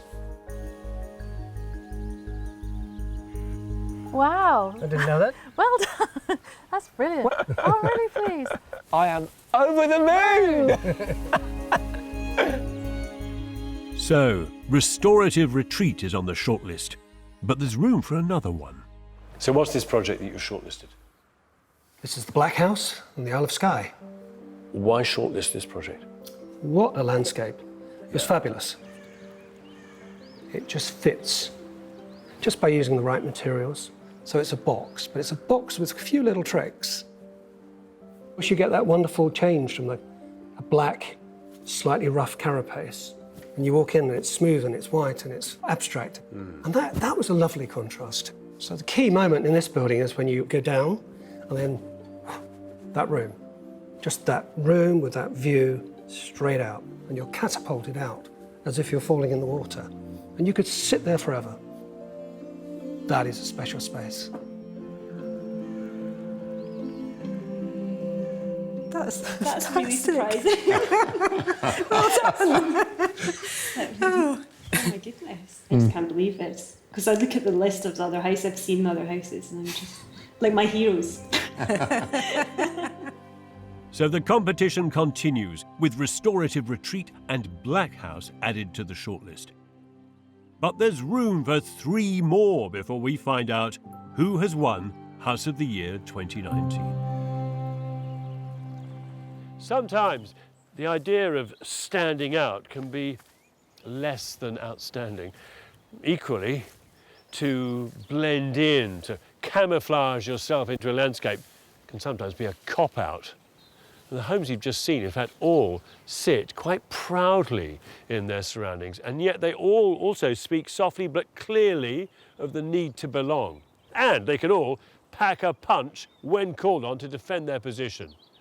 Ultimately, all great architecture can and should enhance where it is and enrich our understanding of a place.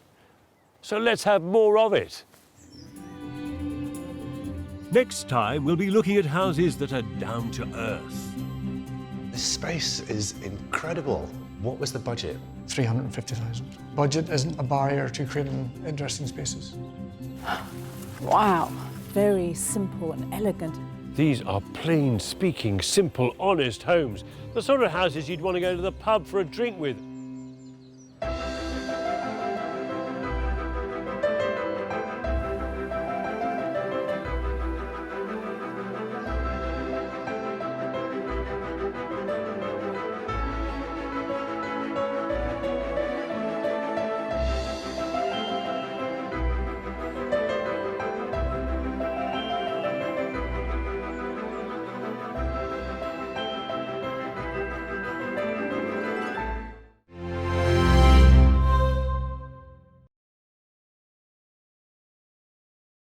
There are many wonderful homes in the UK, from cottages to bungalows, mansions to mud huts. They come in all shapes and sizes.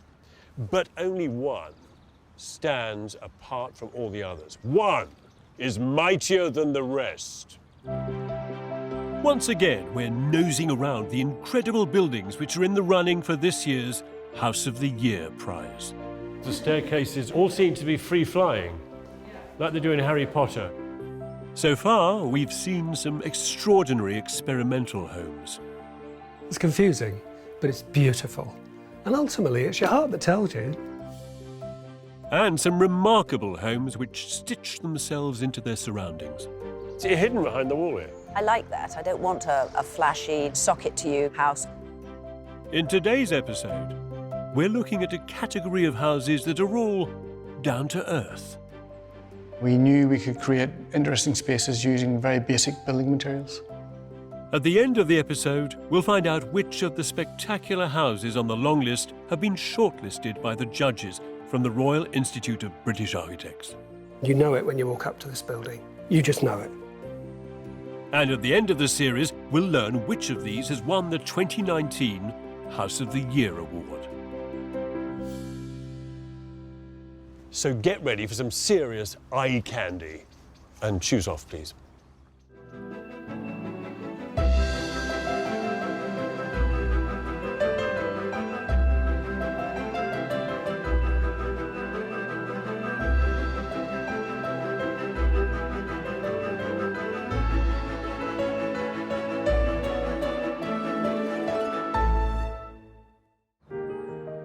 We're halfway through our grand tour of this year's long-listed houses.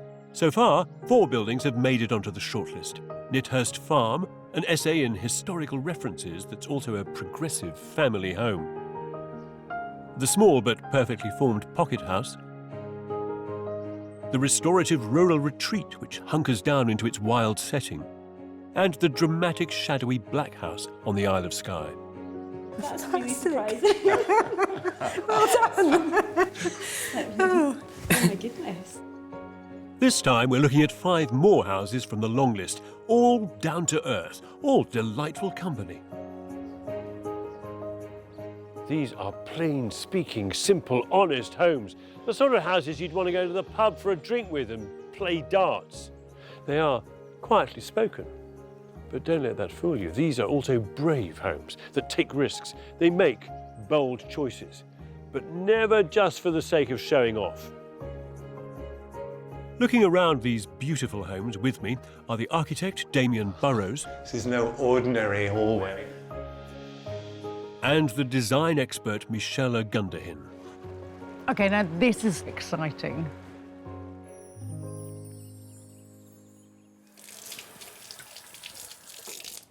Now, anyone can make fabulous food if you start with the finest ingredients: caviar, lobster, truffles. But of course, the sign of a great chef is that they can rustle up something from leftovers. And so it is with houses as well. I mean, if you can take the lowliest of ingredients, like basic bog standard bricks and sheet metal, and make out of them a beautiful House of the Year contender, then you are an absolute master of your materials.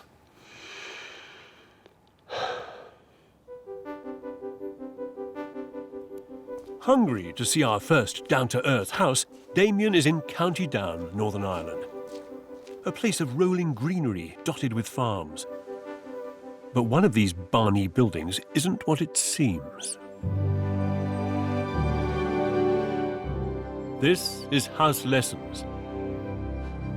An L-shaped building of perfectly pitched zinc roofs over cool concrete blockwork, built next to an existing barn. Hi. Hi, Devon. How are you? Well? It was the work of architect Kieran McGonigal. When you're coming down from the road, you could almost mistake it for being an agricultural building. That was the intention. The existing barn is basically corrugated steel on a masonry base, and the client came to us and they knew they wanted to retain the barn and to add a building onto the site which complemented the barn. So it was to be reference to the existing barn, but different. After all, it's a house, it's not a barn.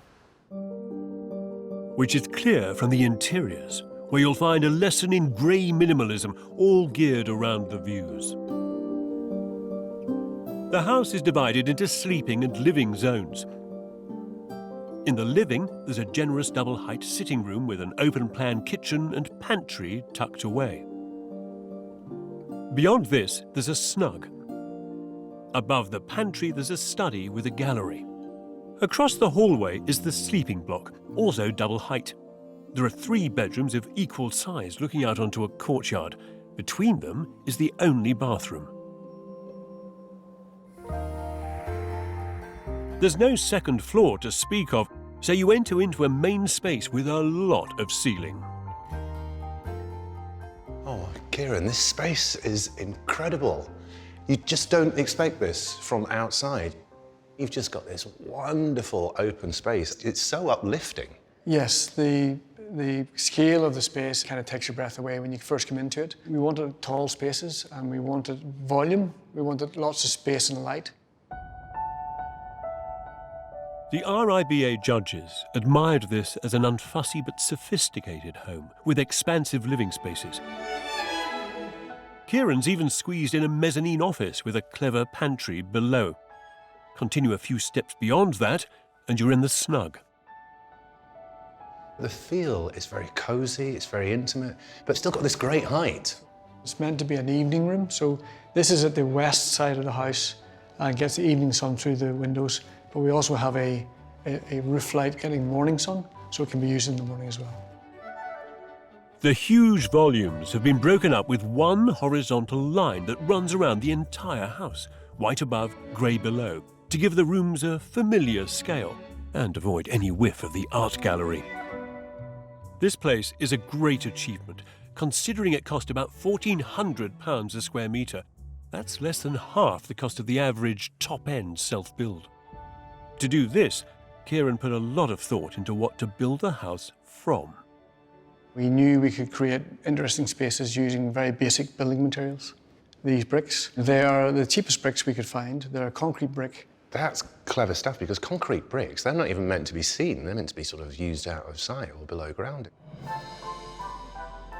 Kieran's made inexpensive materials look high-end by finishing them beautifully, with flush mortar joints and careful painting, which has allowed him to spend the real money on keeping the rain out.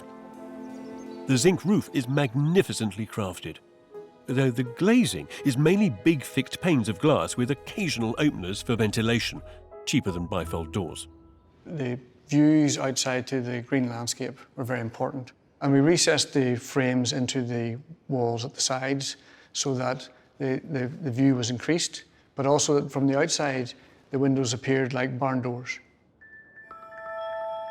Those big windows, The high, barn-like ceilings are everywhere throughout the house. This is no ordinary hallway. I mean, it's the ceiling height, the way that it just explodes up.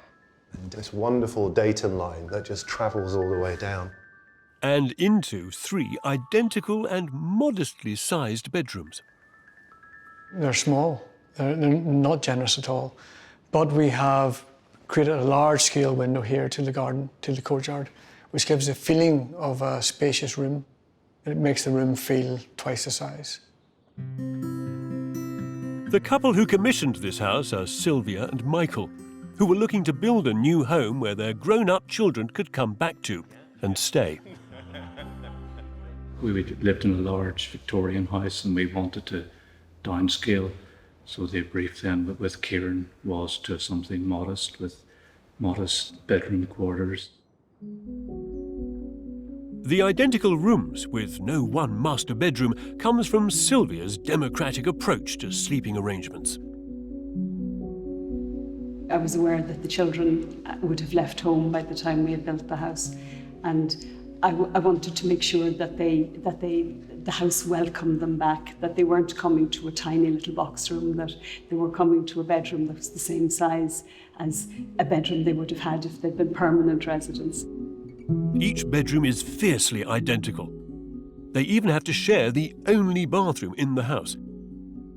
Increasingly rare in the age of the ensuite. Sylvia, why would you not want an ensuite? Why would you want to fight with your daughter for the bathroom in the morning? I think en-suites are more cleaning, and why would you be bothered? So to just keep it with the one bathroom, that's really all you need. And you can shout at your daughter to get out of the bathroom. Yeah.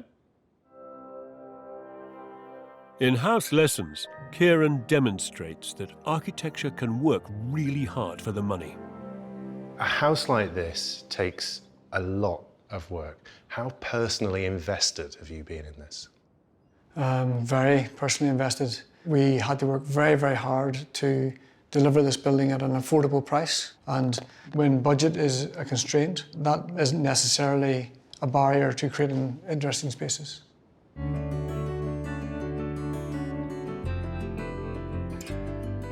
House Lessons makes the everyday magical. Grounded in its rural setting, but with a soaring heart and an ambitious attention to detail. Making great architecture doesn't have to cost the earth, and nor should it. And this house proves that perfectly.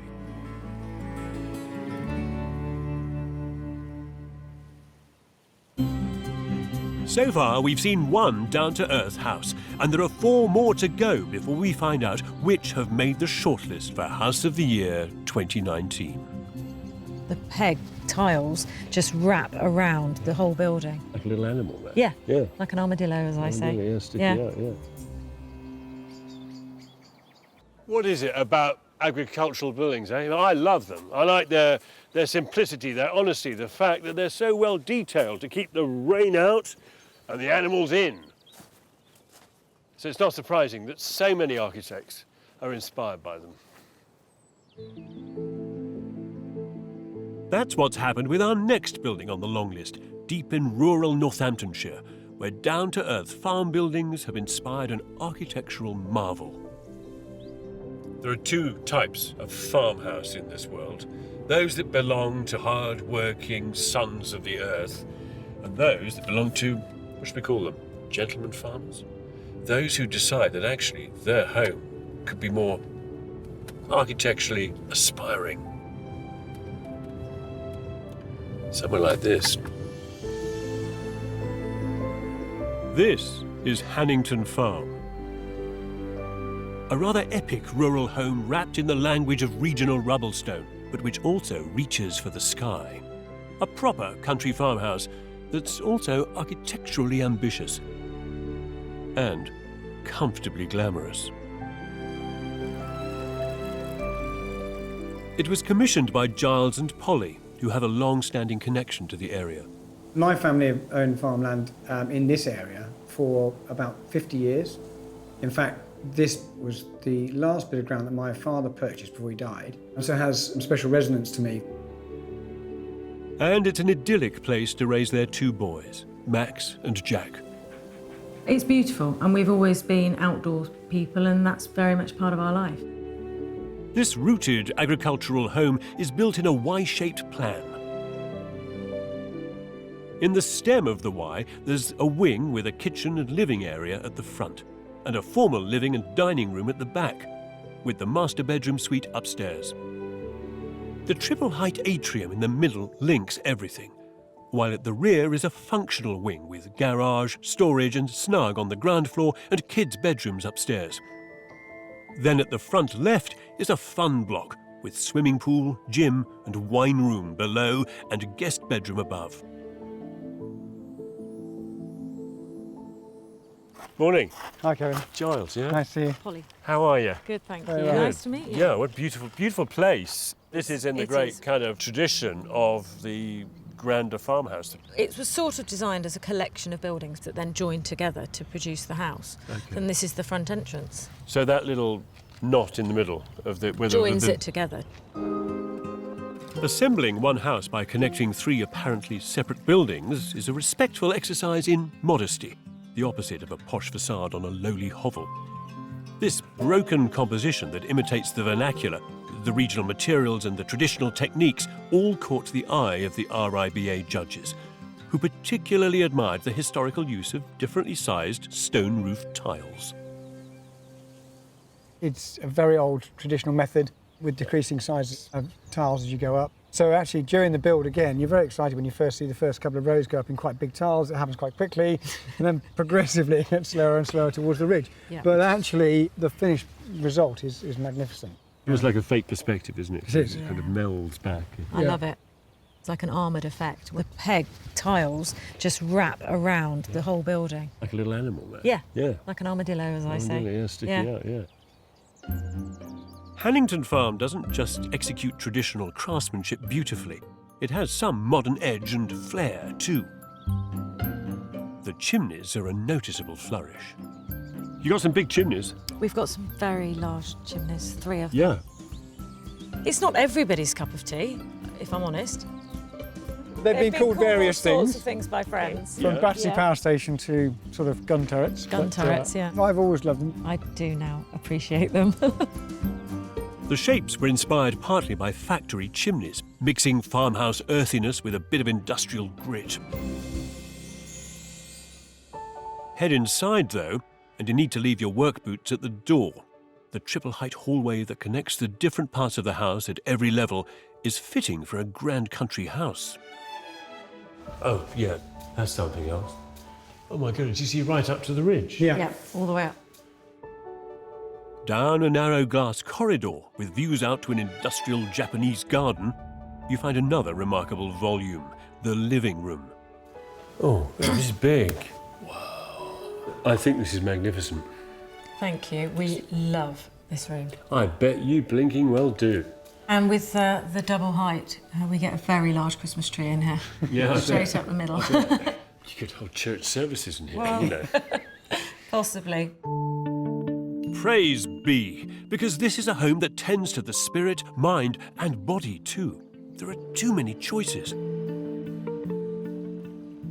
Beautiful as it is, I think I could live without one of those. I could certainly live without one of those. Not my thing at all. However,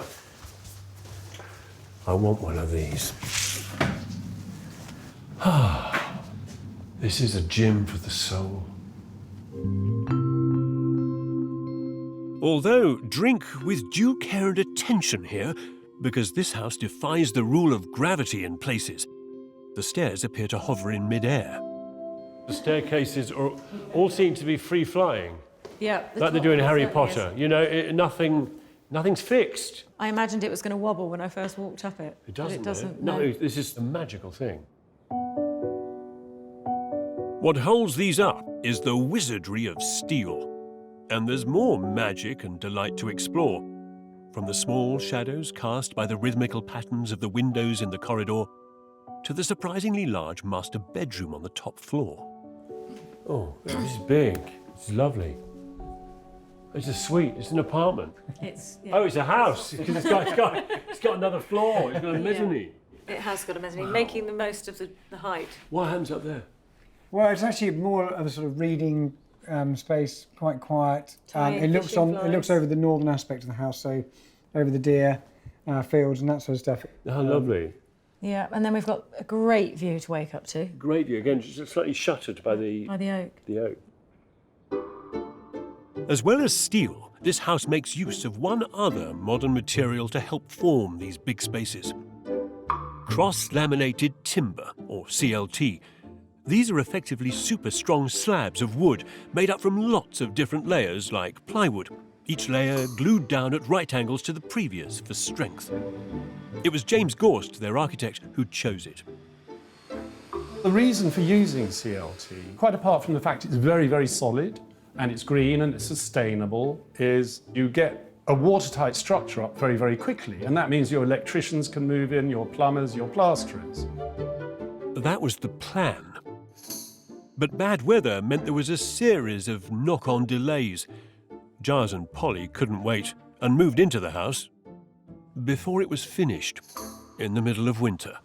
We actually moved in 7 months before it completely finished, and they had this barn ready for us to move into. And so we lived above it through the final months of the build. The cantilever corridor became known as the Walk of Shame, quite embarrassingly. Because? Because, I sort of got bored with having to get fully clothed and everything else to go along and see the boys and stuff in the morning, so I used to just wander along in my boxer shorts. That often coincided with the arrival of most of the guys working on site. Gave them a quick wave every morning. Yep. That's certainly one way to motivate your workforce. Hannington Farm may seem big and grand, but this places it in a great tradition of deeply rooted, gentrified country homes. Like a Roman villa or French vineyard mansion, it connects Giles and Polly to the land their families have farmed for so long.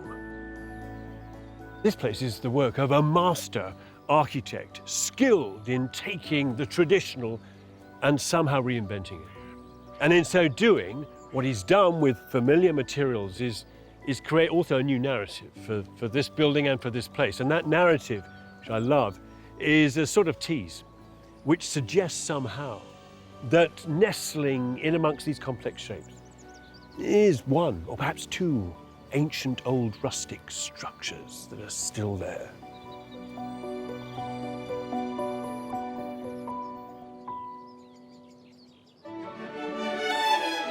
So far, we've seen 2 no-nonsense but beautifully crafted buildings. There are 3 more to go before we find out which will make it onto the shortlist for House of the Year 2019. We'd already done up 2 houses, so we'd learnt quite a lot. I learned not to do plumbing. Yes, So that was it. yes. If you're like me, your home is cluttered and your brain's cluttered, so you can't even think straight. However, I do know of a building that's been designed as an antidote to this. Our next down-to-earth longlister was created to provide an escape from the hustle and bustle of life. And Michelle Ogundehin has travelled to Devon to see it.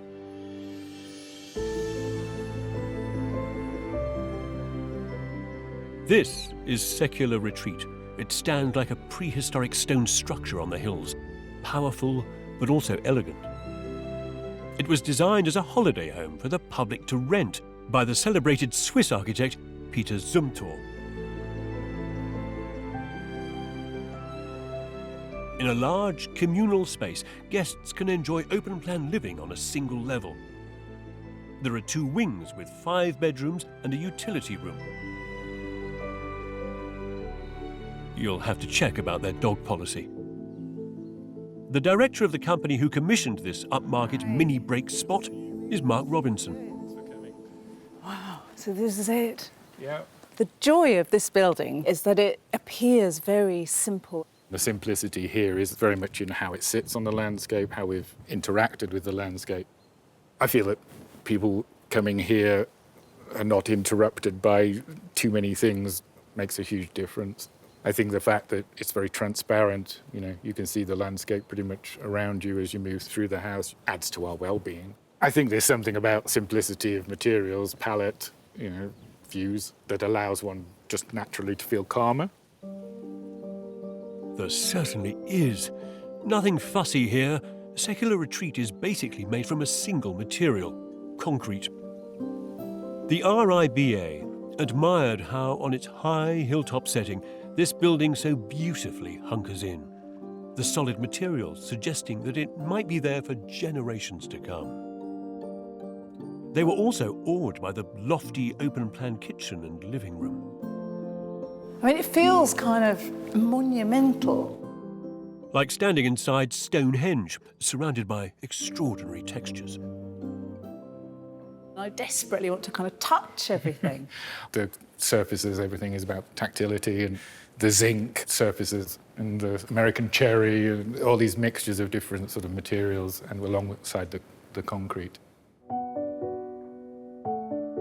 And a floor covered with flagstones of all different shapes and sizes.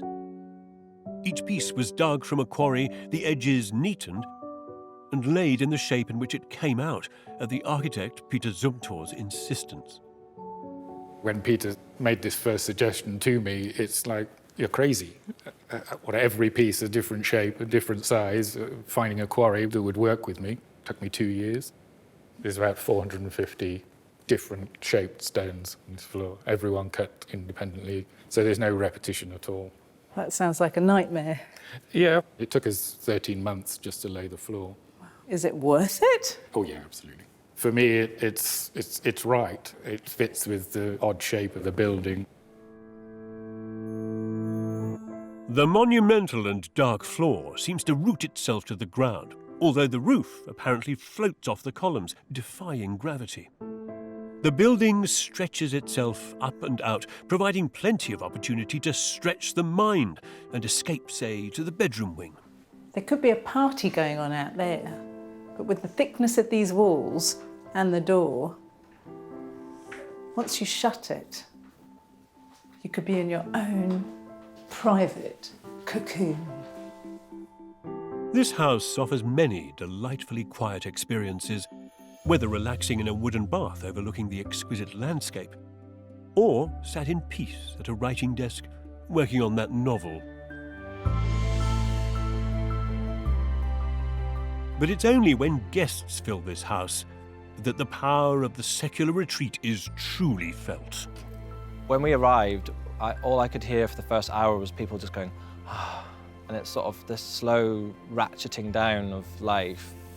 The building calms you down, makes you less anxious, makes you appreciate the world in a really simple way.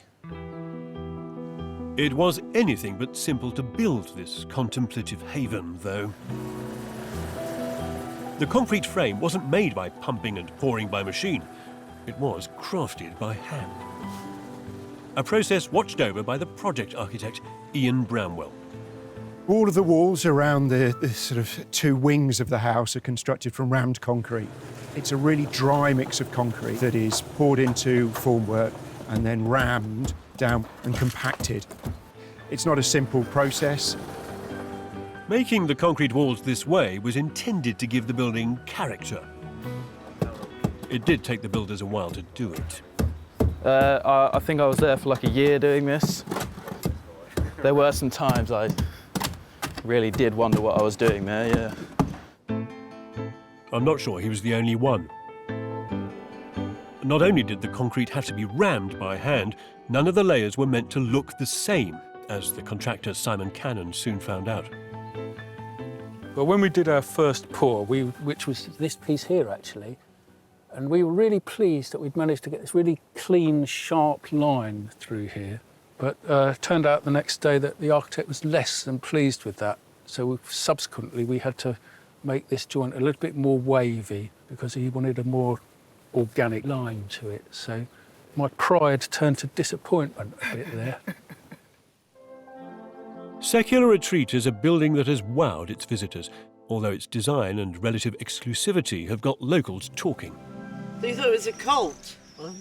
Well, Were you the one that started no. the rumour of the cult?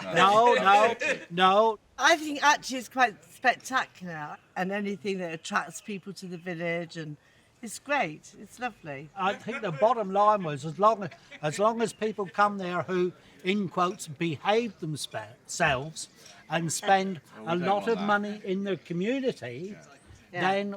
Well, if they do that, they don't do. necessarily have to behave themselves. Well,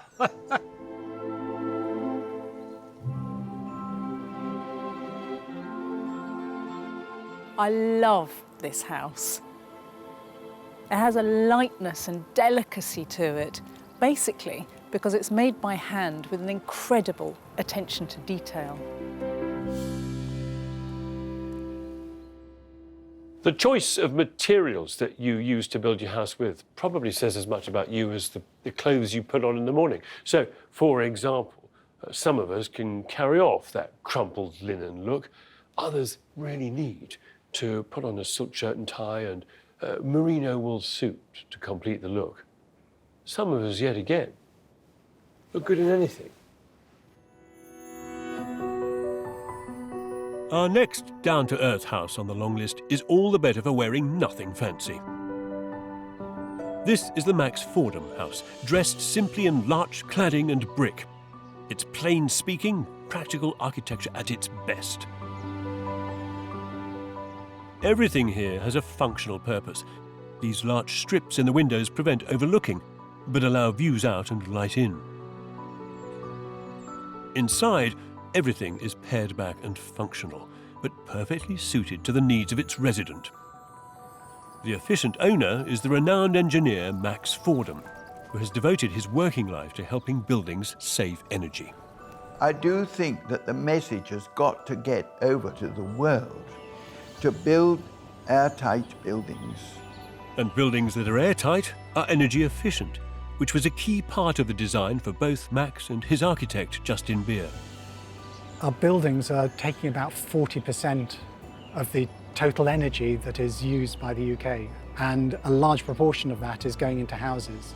Max often makes the point that fossil fuels were laid down for 4 billion years at the rate of 1 gram a second. We're burning that fossil fuel now at the rate of 5,000 tonnes per second.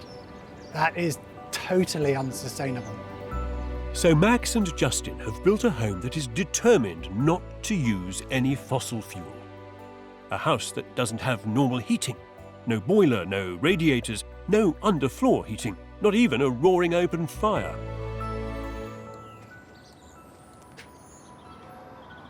Portcullis front door. Just coming. Oh, thanks, Max. Hiya. How are you? Justin, how are you? Hi, Kevin. Good. Come on out. The brief was that on a freezing, overcast day, the heat loss would be met more or less by people's metabolism in the building. Yeah. And electricity consumption. So that basically, has to be the understood. electric lights and the human beings heat the house. Yeah, Yes. and the refrigerator and things like Yeah, that. other bits and bobs With around. the Yeah. sun when it's available, to be near to zero energy as possible. Wow, this is more like it. Inside this cutting-edge home, on the ground floor there's a large kitchen and living room. On the first floor there's a master bedroom and guest room. And at the top of the house, a further bedroom and Max's study.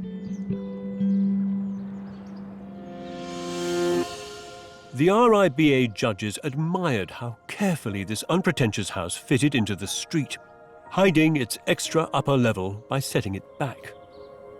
Simple, considered and respectful outside, just as pared back and beautiful within. This is lovely. The judges also commended the thought that had gone into how it would work for its elderly resident, down to the smallest details, like the floor. I'm pleased to see cork flooring, such a welcome change from polished concrete. And softer, that's the key thing. As we get older, our bones become more brittle. Polished concrete can be lethal. This has a softness, and that's partly because underneath the cork there's a thin layer of wood fibre insulation, so it's like a little sponge.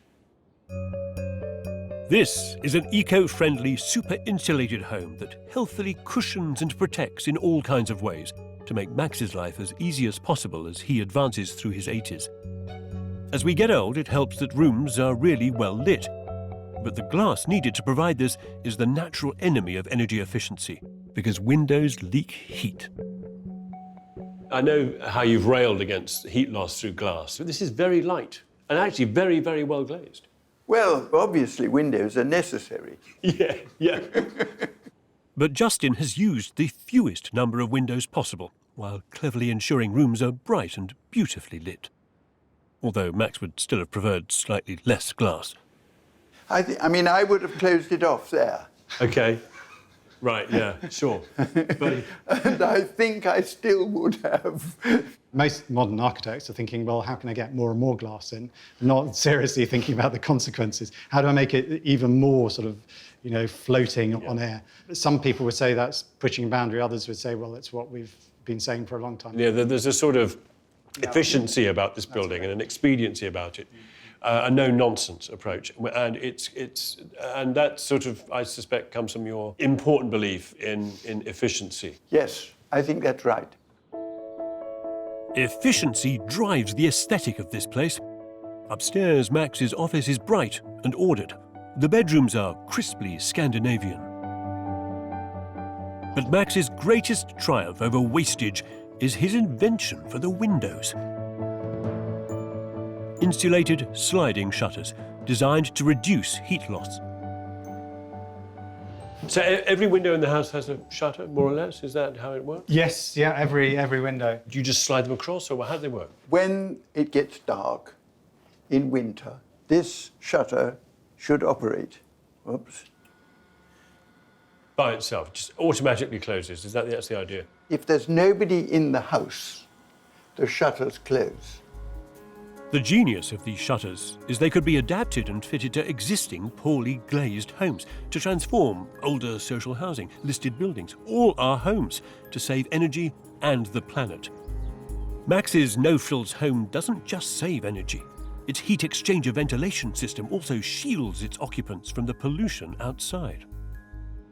The filters are in here.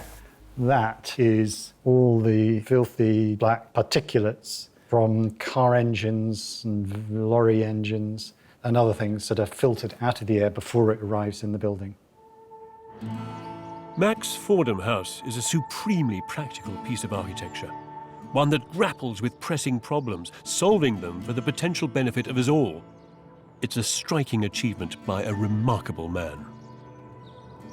It represents a really powerful idea, one man's lifetime of trying to effect change in the built environment, a world of experimentation and a dedication towards low-energy, passive house living. Now, we are in an age of incontrovertible climate change, and it seems to me that the beauty of this place is magnified by the fact that its time has come.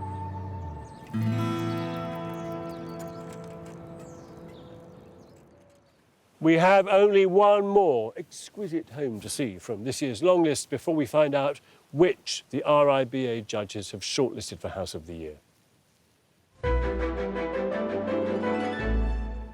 If you're not rolling in money, but you've still got the ambition to build a piece of sustainable, modern architecture, then you have to be smart. You have to be patient. You need to be imaginative to see the potential in plots or locations that most of us would consider undesirable.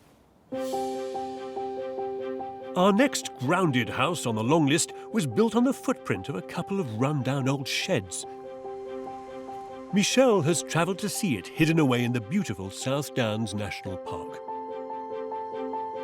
This is Hill House Passive House. Two striking, elegant wooden buildings clad in red cedar. The RIBA judges loved the clear, elegant, modern vision for this building, particularly the tranquil living space, lit with carefully placed roof lights and windows. It was designed by the architect Charles Malloy for his wife, Hannah, and their 3 children. We've been looking for land for a while. The site here was occupied by some dilapidated chicken sheds, which when I passed, I thought it was a good opportunity to put a house on. When I saw this, I was very excited. So, on the footprint of these buildings, Charles and Hannah built their new home. So these are the new chicken sheds. That doesn't sound very glamorous. Was that your inspiration? Pretty much. So the form is similar in as much as 2 pitch roof structures. Presumably these are slightly bigger than chicken sheds as well. Chickens don't need, they don't need so much head height. So yeah, we've gone up quite a bit higher. Hill House Passive House has 2 wings. In the first, a living room that flows into a dining and kitchen area. Tucked behind this is an entrance hall and a family bathroom. In the next wing, there's a master bedroom with an ensuite, and along a corridor, bedrooms for their 3 children. Charles and Hannah weren't just their own clients for this remarkable project. They self-built it as well. We couldn't have afforded to have a main contractor to build it for us, so we did it very much as a self-build, but employing a lot of the subcontractors ourselves and managing them ourselves. We'd already done up 2 houses before this build, so we'd learnt quite a lot. I learned not to do plumbing. Yeah. So that was it. So know your limits. Yeah. Know your limits. Yes, okay. Very wise. But Charles and Hannah did manage to pull together an elegant interior. The open-plan kitchen connected to an intimate living room is a sleek, minimal joy. Beautifully smooth, and the plywood and the cabinetry. And it just all flows quite naturally, one into the other. But I can imagine you could sit here and you could still see all the way through. Yes, yeah, so it's not a big sprawling open plan area. There's definition through the, the cabinetry in the middle. It is super kind of clean and spare and quite sort of lean in terms of decor here. We've always gone for the clean white walls, bit of colour somewhere, but the colour mainly coming from our belongings. It's kind of how we like to live. Yeah, kind of a pared back approach. It certainly is. Travelling through the kitchen and down a gleaming white corridor that connects the 2 wings is a wonderfully calming experience. I love these little skylights through. That's kind of beautiful ways of sneaking in all this extra sunlight. That sort of paints the walls for you, doesn't it? Yeah, that's it, yeah. Off the long corridor of the sleeping wing are the 3 bedrooms. So this is our youngest bedroom. And nice all with access to outside as well. Yeah, so they've all got full height glazed doors. They're super insulated triple glazed doors to keep the heat in. Hill House Passive House is, as the name suggests, a passive house, which means it uses very little energy for heating and cooling. To achieve that, the inside of the home had to be super insulated and wrapped in a special membrane to maintain airtightness. It's usually a specialist job, but Charles bravely took on the work himself with a university friend, Ashley. Biggest challenge is possibly not knowing how to do something. I'm sure there's better ways of wrapping the inside of a house with the membrane. You don't want to have to start taking pieces of the wall down afterwards to try and find out where you're losing air through the house. So Charles and I were quite chuffed about the fact that what we had done was meeting passive house standards. Seen as for both of us, it was our first attempt. Even more remarkably, this glorious building was put up for only £250,000. Even with a modest budget, you can still be bold.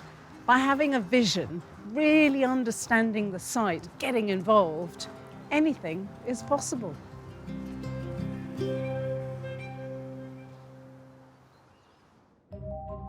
So, 5 down-to-earth houses, unfussy and elegant. The question is, which of these remarkable homes will the judges shortlist for House of the Year? Will it be House Lessons, an exquisite, rigorous home masquerading as a couple of Northern Irish barns? Hannington Farm, a juxtaposition of 3 buildings in the time-honoured tradition of the gentrified farmhouse. Secular Retreat, a concrete, chill-out modern Stonehenge you can rent by the day. Max Fordham House, a no-nonsense home on a mission to save the planet. Or finally, Hill House Passive House, a pared-back eco-home that is just enough for its young family. The architect John Pardee is the chair of this year's judges. So, John, in this down-to-earth category, what have you shortlisted? Well, it has to be the Secular Retreat down in Devon. It's designed by Peter Sumter, who's like world-class. And you know it when you walk up to this building. You just know it. The materials, the atmosphere. And it's made of one thing, pretty much. It's buttery, lovely concrete. So it's very experiential. The posh word that he would use is phenomenology. I think the word experiential is long enough. I cannot fault this as a house, as a work of architecture. It's just world class. Wow, that is amazing. Yeah. Oh, great. Well, you know, we tried. We tried very hard. For a very long time as well. Yes. So, yeah. Well done, Mark. Oh, thank you. Well done, Ian. And well done, Peter. Yeah, well done, Peter. Yeah, Yes. Peter. Well done, Peter. With Secular Retreat making the shortlist, there's room for one more down-to-earth home. So this is your shortlisted project? House Lessons in County Down, Northern Ireland. It's agricultural, but it's sophisticated as well. I particularly relish the inside-outside spaces. Lots of very evolved ideas from this architect who've been doing this kind of work for a long while now. Yeah, they perfected it, I think. Yeah. Low cost, low budget materials. Bring them together with creative flair. That's powerful. Yeah. Fantastic, fantastic. That's great news. Great news. Unexpected, but great news. Sorry, it took me back. So House Lessons and Secular Retreat make it onto the shortlist. Two homes that are down-to-earth but also pioneering, not afraid to take a few risks. The architects designing the houses of tomorrow are going to need a bit of daring do, a bit of courage, aren't they? Because they need to be pushing at the boundaries of what a house is, what it could be.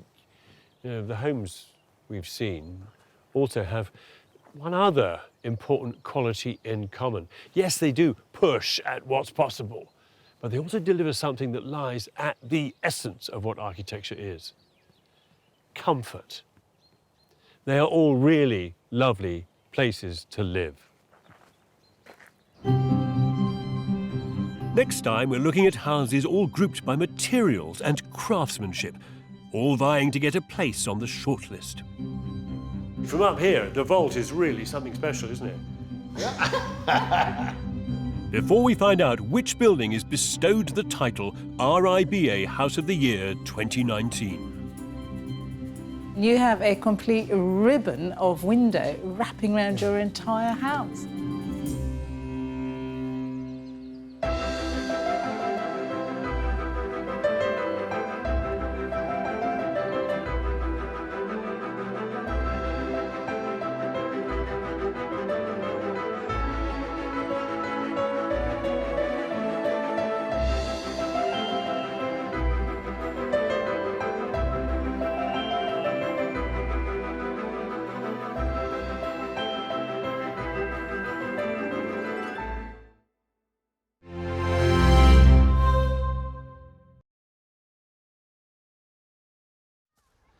Under 10 sack race 1968 first runner-up.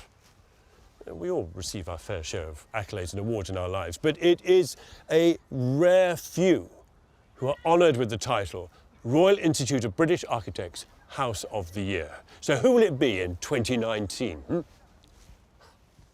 We're on the home straight, visiting the last group of outstanding buildings on the long list that are straining every sinew to take home the big prize. I think this is magnificent. It's a magical thing. 6 homes have made it to the shortlist so far. Brilliant. Oh, well done. Oh, great. Today we're looking at the last 5 from the long list grouped together under the theme of materials and craftsmanship. Oh, that's a glorious thing, like a sculpture. Later in the show, we'll find out which of them will bag the remaining place on the shortlist. From up here, the vault is really something special, isn't it? Then at the end of the programme, we'll find out which house has scooped the great title. So join us as we size up the last few remaining contenders for the RIBA House of the Year 2019. On your marks, get set, go!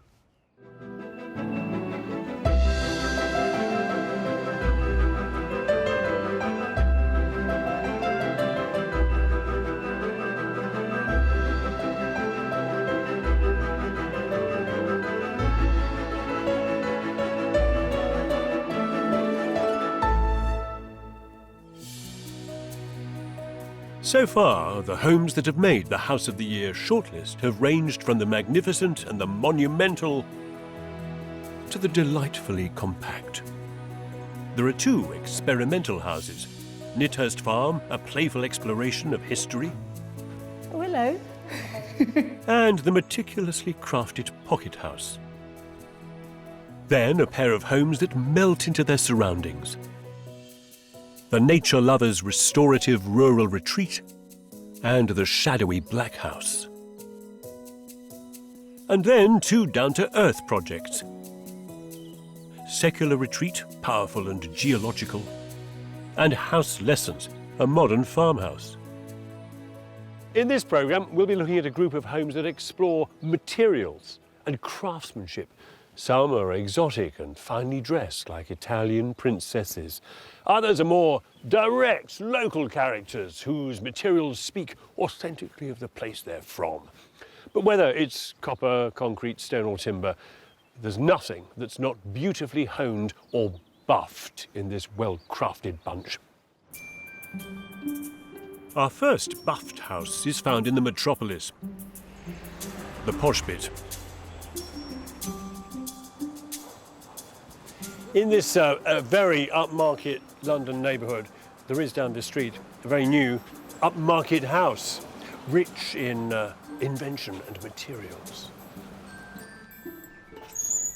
This very fine Greek revival house is not it. Nope. To find it, I've got to lead you up the garden path. Oh, yeah. Wow, that doesn't disappoint. That's a glorious thing, like a sculpture. This is House in a Garden. Its funnel-like roof rising between the buildings that surround it on all sides. This overlooked little spot used to have a 60s bungalow on it. When it came onto the market, it caught the eye of the architect Jenny Botsford, who handily lives upstairs. After 15 years, we found it came up for sale and thought we should really do something with it. To deal with this tricky location, I think Jenny took inspiration from an iceberg. The funnel is just the tip of a 3-storey, mainly subterranean home. The lowest level is 8 metres below ground, with a swimming pool, yoga room and a living space. 1 floor up, and still underground, is the master bedroom, guest room and bathrooms, and 2 deep and very necessary light wells. On the ground floor are the lids of the 2 light wells, and the kitchen and living space. It's all topped off with that funnel roof reaching out of the shadows like a flower. Its offset shape was computer-modelled to follow the path of the sun, bring in light, and afford privacy from the houses that overlook it. This is an exquisitely crafted building. The RIBA judges admired the quality and refinement of materials and deftness of detail. Hi, Kevin. Nice to meet you. And you, how are you? I'm good, thanks. Yeah, nice great. Of you to come. Beautiful copper on the roof.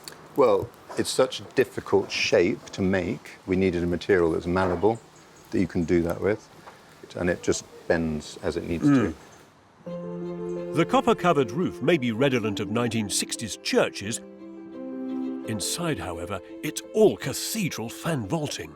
And whoa, that is remarkable. This is an absolute marvel. That view of the sky is amazing, isn't it, to have that? Completely. You just kind of get mesmerised with it. Yeah. What's to make me do is lie down and just look at the sky. I'm going to do that. Yeah, I'm going to. You know, I like lying underneath domes. Yeah. And this is like, oh heavens, it's even, it's better. It's as satisfying as lying underneath the dome of the Pantheon. That's a good one. You like that? I bet you would. Yeah, I yeah. thought you would.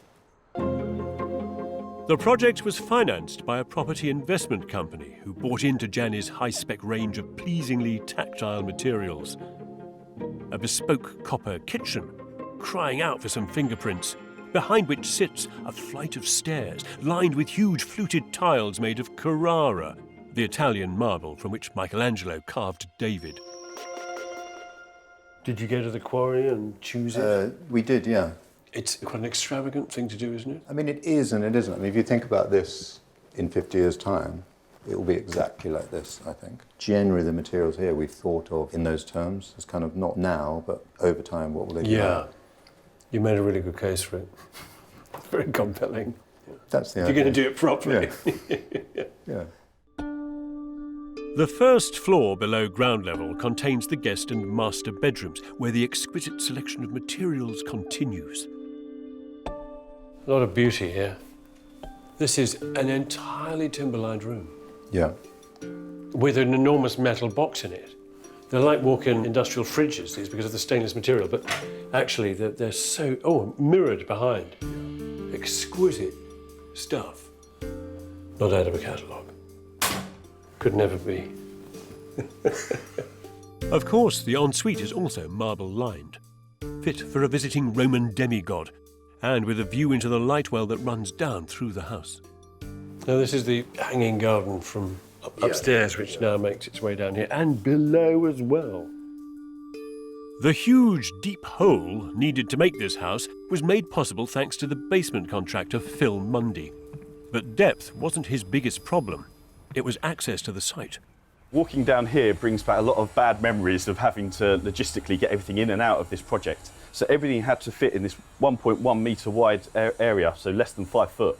And so what we actually created was a triple-storey scaffold. Conveyor belts removed 200 lorry loads of earth from this site. They had to use mini excavators that could squeeze into the gap, or pile drivers that had to be disassembled and brought in pieces. Everything moved at a snail's pace. We could have finished this basement in 2 months, but in fact, because of all the constraints that were put upon us, it took 14 months for us to construct this basement. But on reaching the lowest level, with a living room and leisure facilities, I can't help but think Phil's extra year in this hole was well worth it. Another extraordinary, large, beautiful room with a pool. Yes, well... yeah, as you would. You need a pool. So how light is it? I mean, look, it's 5:10. Yeah. It's gone a little bit cloudy. Well, if I turn the light out... Yeah. But it's beautiful. And it's a very different experience again in the house. It's very different. This is magnetically kind of blue, this, isn't it? And then you swim towards that light. Quite a few aspects in this house where you're taken away from things you're used to and experience something new. And that's one, you know, being in a marble-lined pool with this kind of very concentrated light. It's not every day, is it, you do that? No.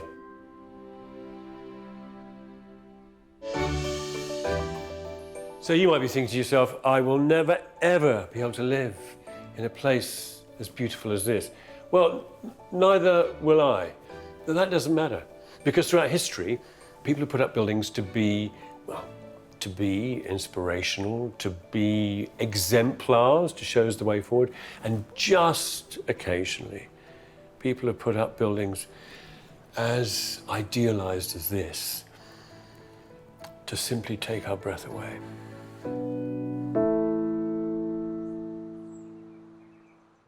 Coming up, the final 4 contenders for the RIBA House of the Year 2019. Oh, my goodness, that is magnificent. I mean, you have a complete ribbon of window wrapping around your entire house. Of the 3 little piggies, I always felt sorry for the one who was building his house out of sticks. He was most unfairly derided against for his choice of materials. Timber has often been the first and the best choice of material in buildings ever since we left the caves. Of course, Not all wooden houses are created equally. Ooh. For the next long-listed house, the design expert and writer Michelle Ogundehin is among some slightly bigger sticks, the oaks of Chevethorne Barton in Devon. There are 440 species of oak here, so it's probably the largest oak arboretum in the world. It was started by Michael Heathcote Amory, and when his daughter Jessica came to build a house here, it could only be made of one thing: wood. This jolly wooden wedge, lined with a timber interior with an eye level set at tree height, is Greenhouse, now home to Jessica, her husband Jason, and their 2 children, Jonah and Isadora. It's even built on the site of an old wooden prefab. Just before my father died, he gave us the house and the surrounding fields. At the beginning stages of the design process, Jess's father was involved. It's very sad he didn't get to see the end product. Hello! Hi. Nice to meet you. So there it is. As you approach, it's beautifully concealed by all these gorgeous trees. That's one of the things the architect wanted to do most, was to create something that fits the landscape. And it looks like you're quite high up and it feels quite sort of treehouse-like. Unlike a treehouse, Greenhouse has been built on 30 concrete piles to stop it sliding down the slope. On the lower ground floor, built into the hill, are 2 bedrooms and a family room. Then on the upper ground floor, there's a TV room at the back of the house, then the entrance hall, leading to an open-plan living dining area. On the upper floor are 2 more bedrooms with bathrooms, and a double-height space looking down onto the dining area. And the whole thing has been coated in larch that's slowly turning silver, apart from where it's been protected from the Devon weather. You can see that feels a bit like a sauna in here. It does, doesn't it? But there are no sweaty men in small towels. This is a light and elegant space, the main middle floor of the house, a wedge of a room that opens out into an amazing 270-degree window. Oh, my goodness, that is magnificent. I mean, you have a complete ribbon of window wrapping around your entire house. You now really get that sense of being up in the treetops, don't you? That giddy sense of height is mirrored above your head, where the ceiling part gives way to a void that extends right up to the apex of the building. A staircase leads to the delightful balcony and library above. We felt it needed to be opened up a bit, and as it happens, it works really well. It means that these rooms up here are interconnected, and you get a real sense of who's in the house, and you feel quite together as a result. The glazed middle floor cuts across the building like the filling in a house sandwich, but these aren't the only views to be found. On the upper floors, the bedrooms enjoy corner views for the children, or for the adults to enjoy a soak while losing themselves in the leaves. On the lower level, the playroom and spare bedrooms have slot windows with ground-level views. And if you're not worried about a vista, then head to the narrowest point of the building and its cosy den. The RIBA jury said that Greenhouse abounds with character and personality. The personality behind it is the architect David Shepherd, who was longlisted for his own house, Cobb Corner, in 2017. He's a man with a singular vision and a deep love of all things timber. Wood is the best sustainable material that you can have on a building. So we minimise the steel, minimise the concrete, maximising wood. The interior has oak flooring, birch plywood shelving, beech stairs, and Douglas fir door frames. The outside is clad in larch, which David wanted cut into narrow strips for variation. For the carpenters, David Skelly and Daniel Acton, he was as demanding as a cabinet maker, specifying 5 angled cuts on every length of timber. So if that's the bottom piece, you have a compound mitre on the bottom with a 45, so that's 2 cuts on that one. A 3rd cut there, and a little expansion joint in there. But yeah, there was a lot of cutting involved and a lot of fixing involved. And there's, I think we worked out 8 miles of timber on the building here. Pretty much inside and out, I think. That added up to 3 months just spent cutting and fixing the cladding. I don't think the clients actually realised how long it would take. And in fact, myself, I didn't realise how long it would take. But in actual fact, I think the end result speaks for itself. Among all the beautiful detailing and the variety of timbers, David did manage to find a place for some particularly special wood in the dining table and staircase. About 5 years ago, we had a big storm down here and 2 big beech trees fell down at my parents' house just down the road. And my father said, take it away and dry it, and you might be able to use it in your house. The wood was stored for 3 years with a local carpenter and sawmill owner, Warren Hughes, who noticed it had begun to spalt, developing a delicate pattern caused by a fungal infection. On the end of the timber, we can see that the fungus is growing on there to the black on the outside, where obviously the mould is more prolific. Mouldy stairs don't sound appealing, but once it dries out, the fungal infection dies, leaving a delightful pattern of tracery markings in the wood. When the oil goes on it and it starts to sink into the timber and enhances all of those marks. It's not uniform, it's not perfect, it doesn't conform to things, but I think this is real beauty.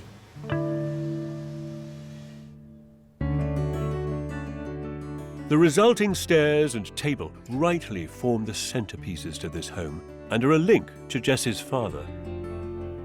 He was very pleased that we wanted to live here and have a house here because it was so important to him. And it's a shame he didn't get to see the finished article, but I think he would have liked it. This grown-up treehouse not only honours Jess's father's legacy, but also celebrates their mutual love of wood. And with the exacting guidance of their architect, they've created a home that's completely at one with nature.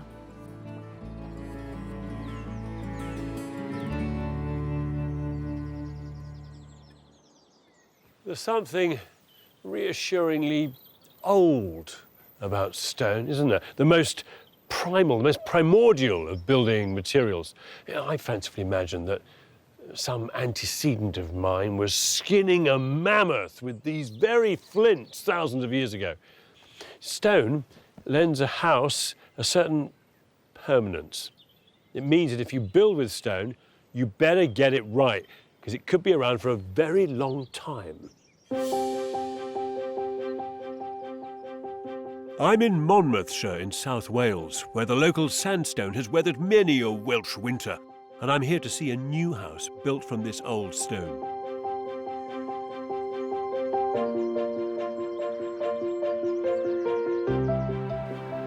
That's nice. This is Silver How, L-shaped and in 2 parts, the larger, newer stone section and a smaller, converted brick barn. It's home to Emma and David and their daughters Grace and Charlotte.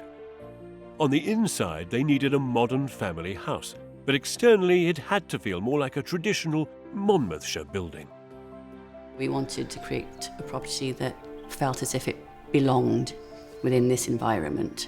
I'm not averse to more sort of cubist type architecture, but it's not California. It needs to sit in the plot. Oh, hi. Hi there. You Emma? Yes, I am. Nice to meet you. Oh, yeah, Hi. and you. Hi, David. How are you? Pleased to meet you. And you. Congratulations. What an amazing, solid house, So tell me a little bit about this place, because this is how old? I think 1905 it was built. It's the old coach house to next door, so... It's hard to tell which is the younger, which is the older building. Because that's got a tile roof and it's painted brick. This is got a metal roof and it's made from local stone. Even though they're, vastly different materials, and it really, looks right. The RIBA judges liked the way Silver How marries the lightness and transparency of modern construction with the permanence and craftsmanship of Monmouthshire quarried stone. And inside, the jury praised the open and flexible spaces and acute attention to detail.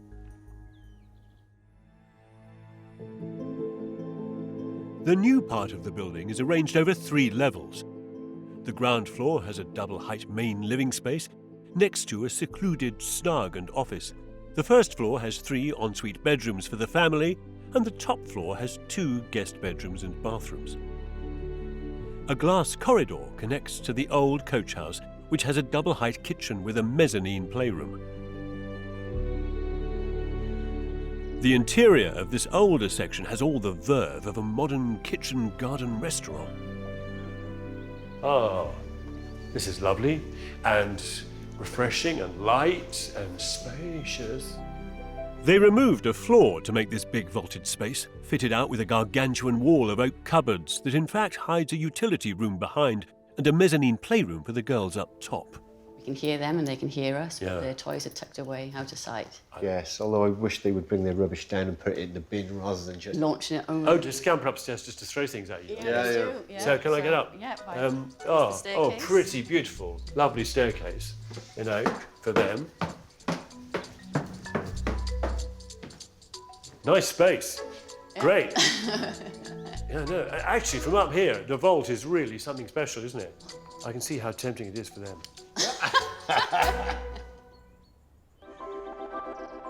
Through in the new part of the building, the rustic stone exterior actually hides a steel frame that does all the hard structural work, allowing for an expansive living room and decadent amounts of glass. We can experience the magic of the outside in and the inside out. This one too? And that one goes right back, and so does that. Oh, so one does there, that? Oh, great. Oh, so in fact the entire wall disappears. The living room connects upwards as well as out.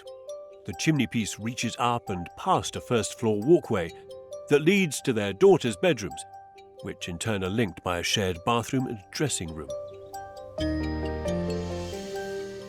This is you in here, yeah? This is us. Mirrors. Yes. And the view that way. That's, oh my word.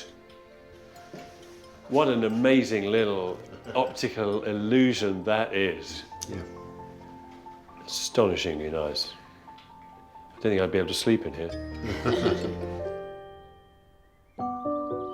The oak trees which frame these views and surround the entire house are all subject to root protection orders, which restricted work near them and dictated the way that the architect, Martin Hall, and designer Kelly Bednarczyk arranged the building.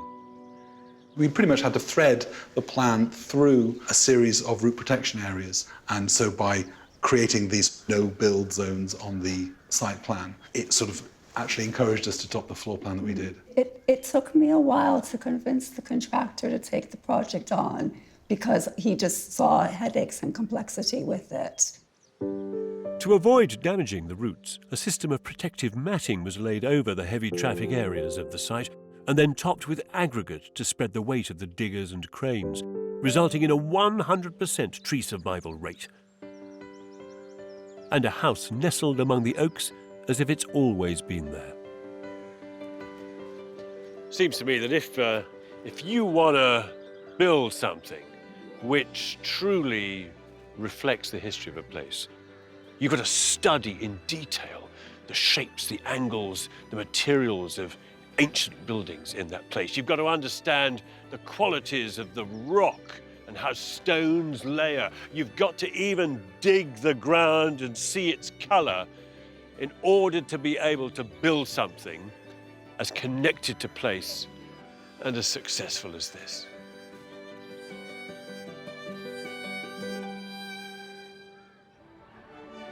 We're nearing the end of the series, with only 2 of the 20 long-listed houses left to see. Wow, this is engineering to the max. But which will make the shortlist, and then maybe even go on to win the RIBA House of the Year for 2019. The ancient Japanese art of origami involves folding paper hundreds of times to create something of exquisite beauty. It takes really special skills to elevate something simple and ordinary into something remarkable. There. It's a glacier. This is Warwickshire, an ordinary street with ordinary houses. But Damion Burrows is here to see a house that's taken everyday materials and done something extraordinary with them. This is Ghost House, finely crafted from concrete and steel. It got its name because it seems to be peeking out at its neighbours, as if ready to say, boo. It's home to a nightclub and bar entrepreneur who's a big fan of concrete, Steve Smith. Steve. Hi. How you doing? You all right? Great, Damion. Yeah, good to meet you. Incredible house. It's completely opposite to the rest of the street. Absolutely. It was always meant to be a very simple palette. Concrete, black steel. That's it. And Steve's pared-back concrete vision has produced a highly crafted and unnervingly well-ordered house, reflected in the pools of water dyed to make a black mirror image. The reflecting ponds were a later addition. It was supposed to initially be a wild meadow, but actually it would, by its very nature, be wild and unruly and out of my control. I know what you mean. Nature doing its own thing, that annoys me as well. Steve's need to control his environment is evident in the perfectly symmetrical layout. The RIBA jury admired the meticulously straight board markings laid out in the concrete.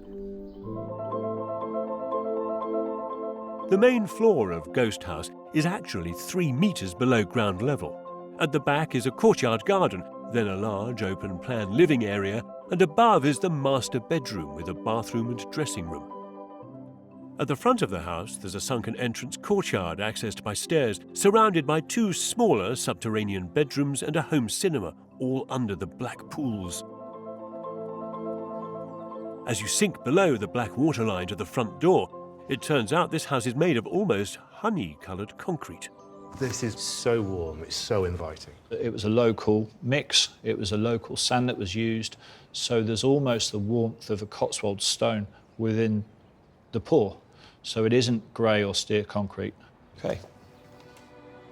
In case you were expecting scatter cushions and doilies through the front door, it's wall-to-wall concrete and symmetry throughout. There's a passion for concrete. I love the material and it works. There isn't overkill and it's staying true to the vision and to the belief that we could create something purely out of concrete that doesn't feel austere, that doesn't feel totally brutal, that still feels like a home. Of course, a real home should feel tailored to its owner's passions. So head around the central courtyard and you find Steve's given himself a home cinema. And then there's the spare bedrooms where he's dedicated 2 dressing rooms to his collection of rare training shoes. This was my indulgence. I've collected sneakers for many, many years, and this is an opportunity to be able to show them all off. Yeah? What do your friends think? My friends love it. I can't say the same about my parents. My mother walked out when she saw this and asked when I was going to grow up. But who cares what people think when it's your own home? You can display the artwork that makes you happy, and even build yourself a set of mirrored stairs up to your bedroom. This has been designed so that, if wanted, it could be split into 2 spaces. So a wall down the middle, all the services are in. Again, everything's symmetrical around that centre point. To create this ode to symmetry written in concrete, Steve enlisted the architect Philip Shepherd. Where did all of this start when you got involved? It was actually as I graduated out of university. First real project was to meet with Steve, and he came with the ambition of, I want to build a really cool contemporary concrete house, which was very much a challenge for someone newly qualified. To work with Philip, a specialist concrete contractor, John Thompson, was brought in. Their joint, meticulous work has produced a beautiful finish. All the channels and conduits for wires and fittings were cast into the concrete. Although there was a slight hiccup when one of the formwork moulds gave way mid-pour. We had one shot of pop, and unfortunately it was when Steve was showing his dad round, and he was walking down the steps and there was a bang. Oh dear, dear. As we're standing chatting, the shutter blew and there was a river of concrete right across the site. I blame my dad. He jinxed it. Absolutely. At the very top where we repoured it, you can see a day joint, but I didn't want to hide it, I didn't want to finesse it. It tells a story of the build. Ghost House not only tells the story of its own construction, but that of its owner. It is a container for Steve's tastes and passions. not all houses can do that. Concrete is an uncompromising material, but Steve is an even more uncompromising and driven client. His commitment to his dream, coupled with his team's ability to shape and mould his ideas, have created a beautifully crafted and truly personal home.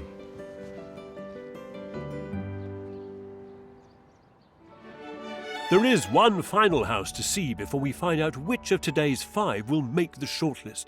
Then we'll at last find out who has won the RIBA House of the Year for 2019. The crafts are often unfairly compared to the arts, the making of the functional item on one hand as opposed to the truly sublime on the other.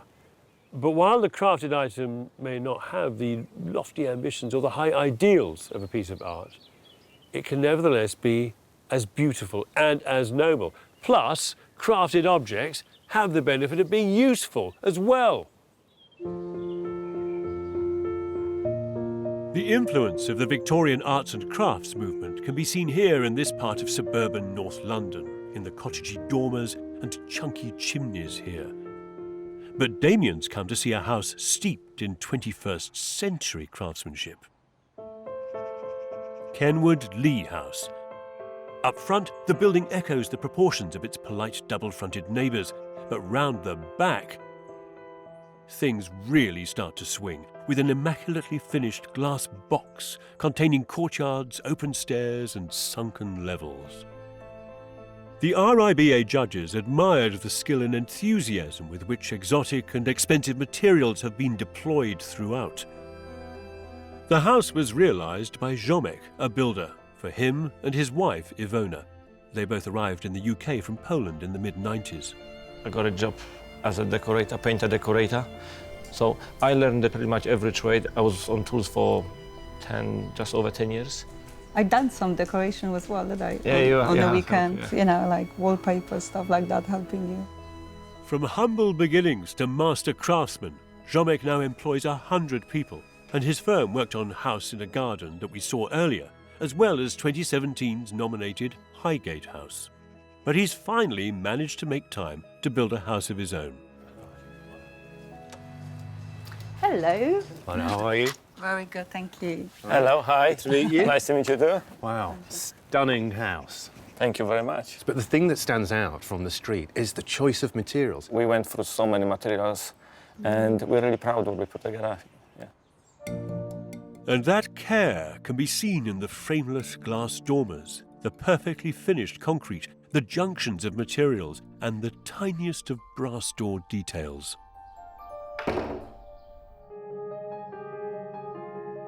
Kenwood Lee House has a basement level that contains a sunken carport, gym, games room, guest rooms, and cinema. It connects to the ground floor through a light-well courtyard, up to a living and drawing room at the front of the house, and an open-plan kitchen and dining area at the back. The first floor has 4 bedrooms, and the top floor their master bedroom suite. Jomek and Ivona put everything on the line by remortgaging the business premises to finance the project, but the results have been worth it. Wow. I mean, walking inside here, it's just fantastic.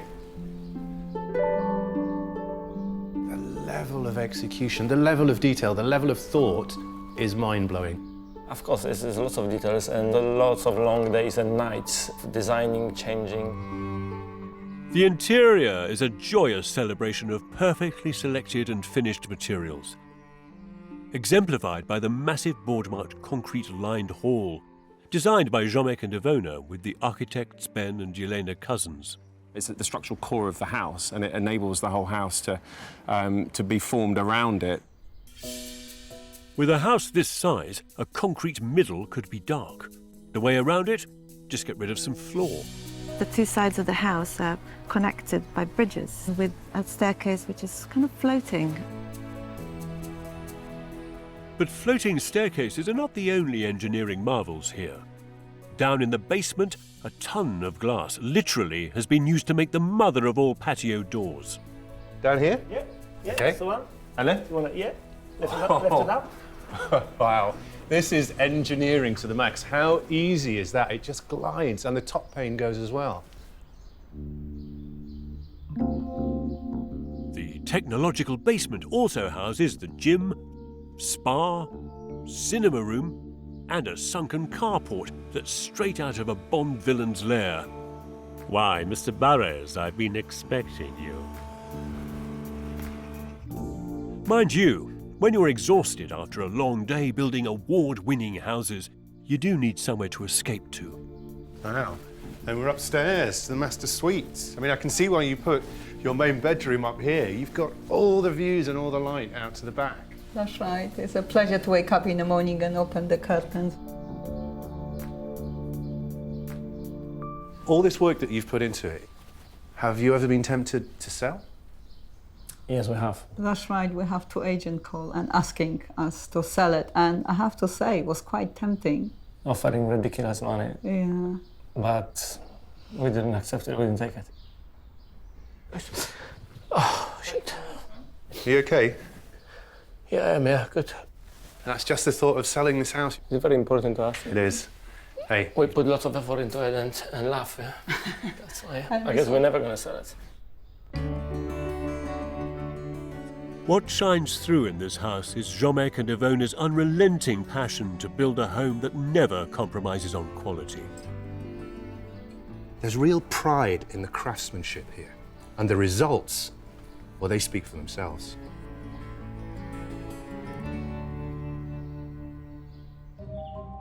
So there we have it, the last 5 long-listed and lovingly crafted houses that are vying for a place on this year's shortlist.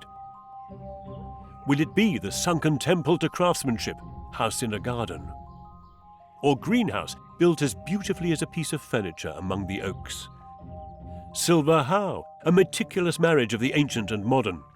Or Ghost House, a modernist love letter to concrete and symmetry? Or could it be Kenwood Lee, a passionate labour of love and a hymn to quality? It's a very powerful building. John Pardey, chair of the RIBA's judging panel, can reveal all. What have you shortlisted, John? We've shortlisted one project, which is the greenhouse in Devon. So it's a lovely setting, trees, pastures, water. And there's this thing, and it's got a window at the front, so you know it's a house, it's got a door at the side. But apart from that, you think, what? Why shortlist this project? It's original. It's all quite quirky, but actually it works with the site. Yeah. It creates exciting spaces. It's a very evolved, exquisite woodland shed, then. It's an incredibly beautiful woodland shed, yeah. Amazing. You're serious? Very good news, David. Well done. You're going to cry. I feel slightly embarrassed. I mean, it's all been a bit of a roller coaster, the whole thing, hasn't it? Yes. To have a house that we love as much as this, it's great. So there you have it. The shortlist is now complete. But which of these will be crowned House of the Year 2019? Nithurst Farm, weaving historical ideas into modern family life.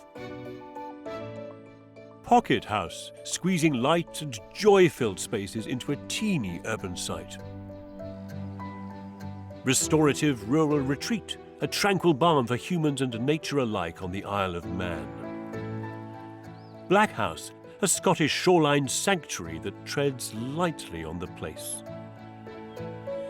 Secular Retreat, an almost geological building perched atop a hill. House Lessons, a subtle but delightful series of quiet sheds in rural Northern Ireland. Or Greenhouse, a lovingly crafted timber wedge nestled into a wooded hill. All exemplary, all in with a chance to win. And that winner is, well, I'll give you a clue. It's not in a city.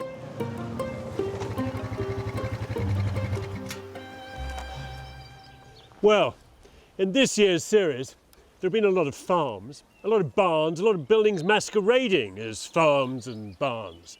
And one of them is a winner. So which of our rural wonders is this year's top dog? It's House Lessons in County Down, a seemingly humble arrangement of two simple joined buildings, but joined and detailed beautifully and with great care. It's an example of how someone really clever can take humdrum everyday materials and transform them into something glorious, all for the price of an average detached house. And the clever clogs behind it is the architect Kieran McGonigal. Really? Unbelievable. Can't believe it. Really. I'm thrilled for everybody concerned and delighted to win it. I've come to meet Kieran, as well as the owners Sylvia and Michael, who commissioned him to design House Lessons. Kieran. Yeah. How are you, Kieran? Kevin, how are you? Very well. You? And my husband, Michael. Michael. Yeah. Congratulations on winning, guys. Humbling experience. It's been really unexpected, but we're really thrilled. Well, I suppose when we saw his work online, we just really liked it. So we never explored another architect. We never went beyond Kieran. And Kieran more than proved his worth, creating a house that is a lesson in pragmatic elegance. It's composed of two simple single-storey blocks, one with the living room and kitchen, with a mezzanine office above, and one with a single corridor with 3 bedrooms off it, connecting to a shared courtyard. All this for a budget of £350,000. It's a relatively modest budget that you spent. It depends on your frame of reference. Yeah, it was certainly not every penny we have is in it, but so if that's modest. It is when the house looks like it costs twice that. Kieran's genius lay in his orchestration of inexpensive materials like plain engineering bricks and concrete. His masterstroke was to focus on a single important junction, one horizontal line where walls meet the ceilings. Everything hits that same horizontal. The white space above is almost completely uninterrupted. Yes, and it brings a domestic scale to the otherwise tall spaces.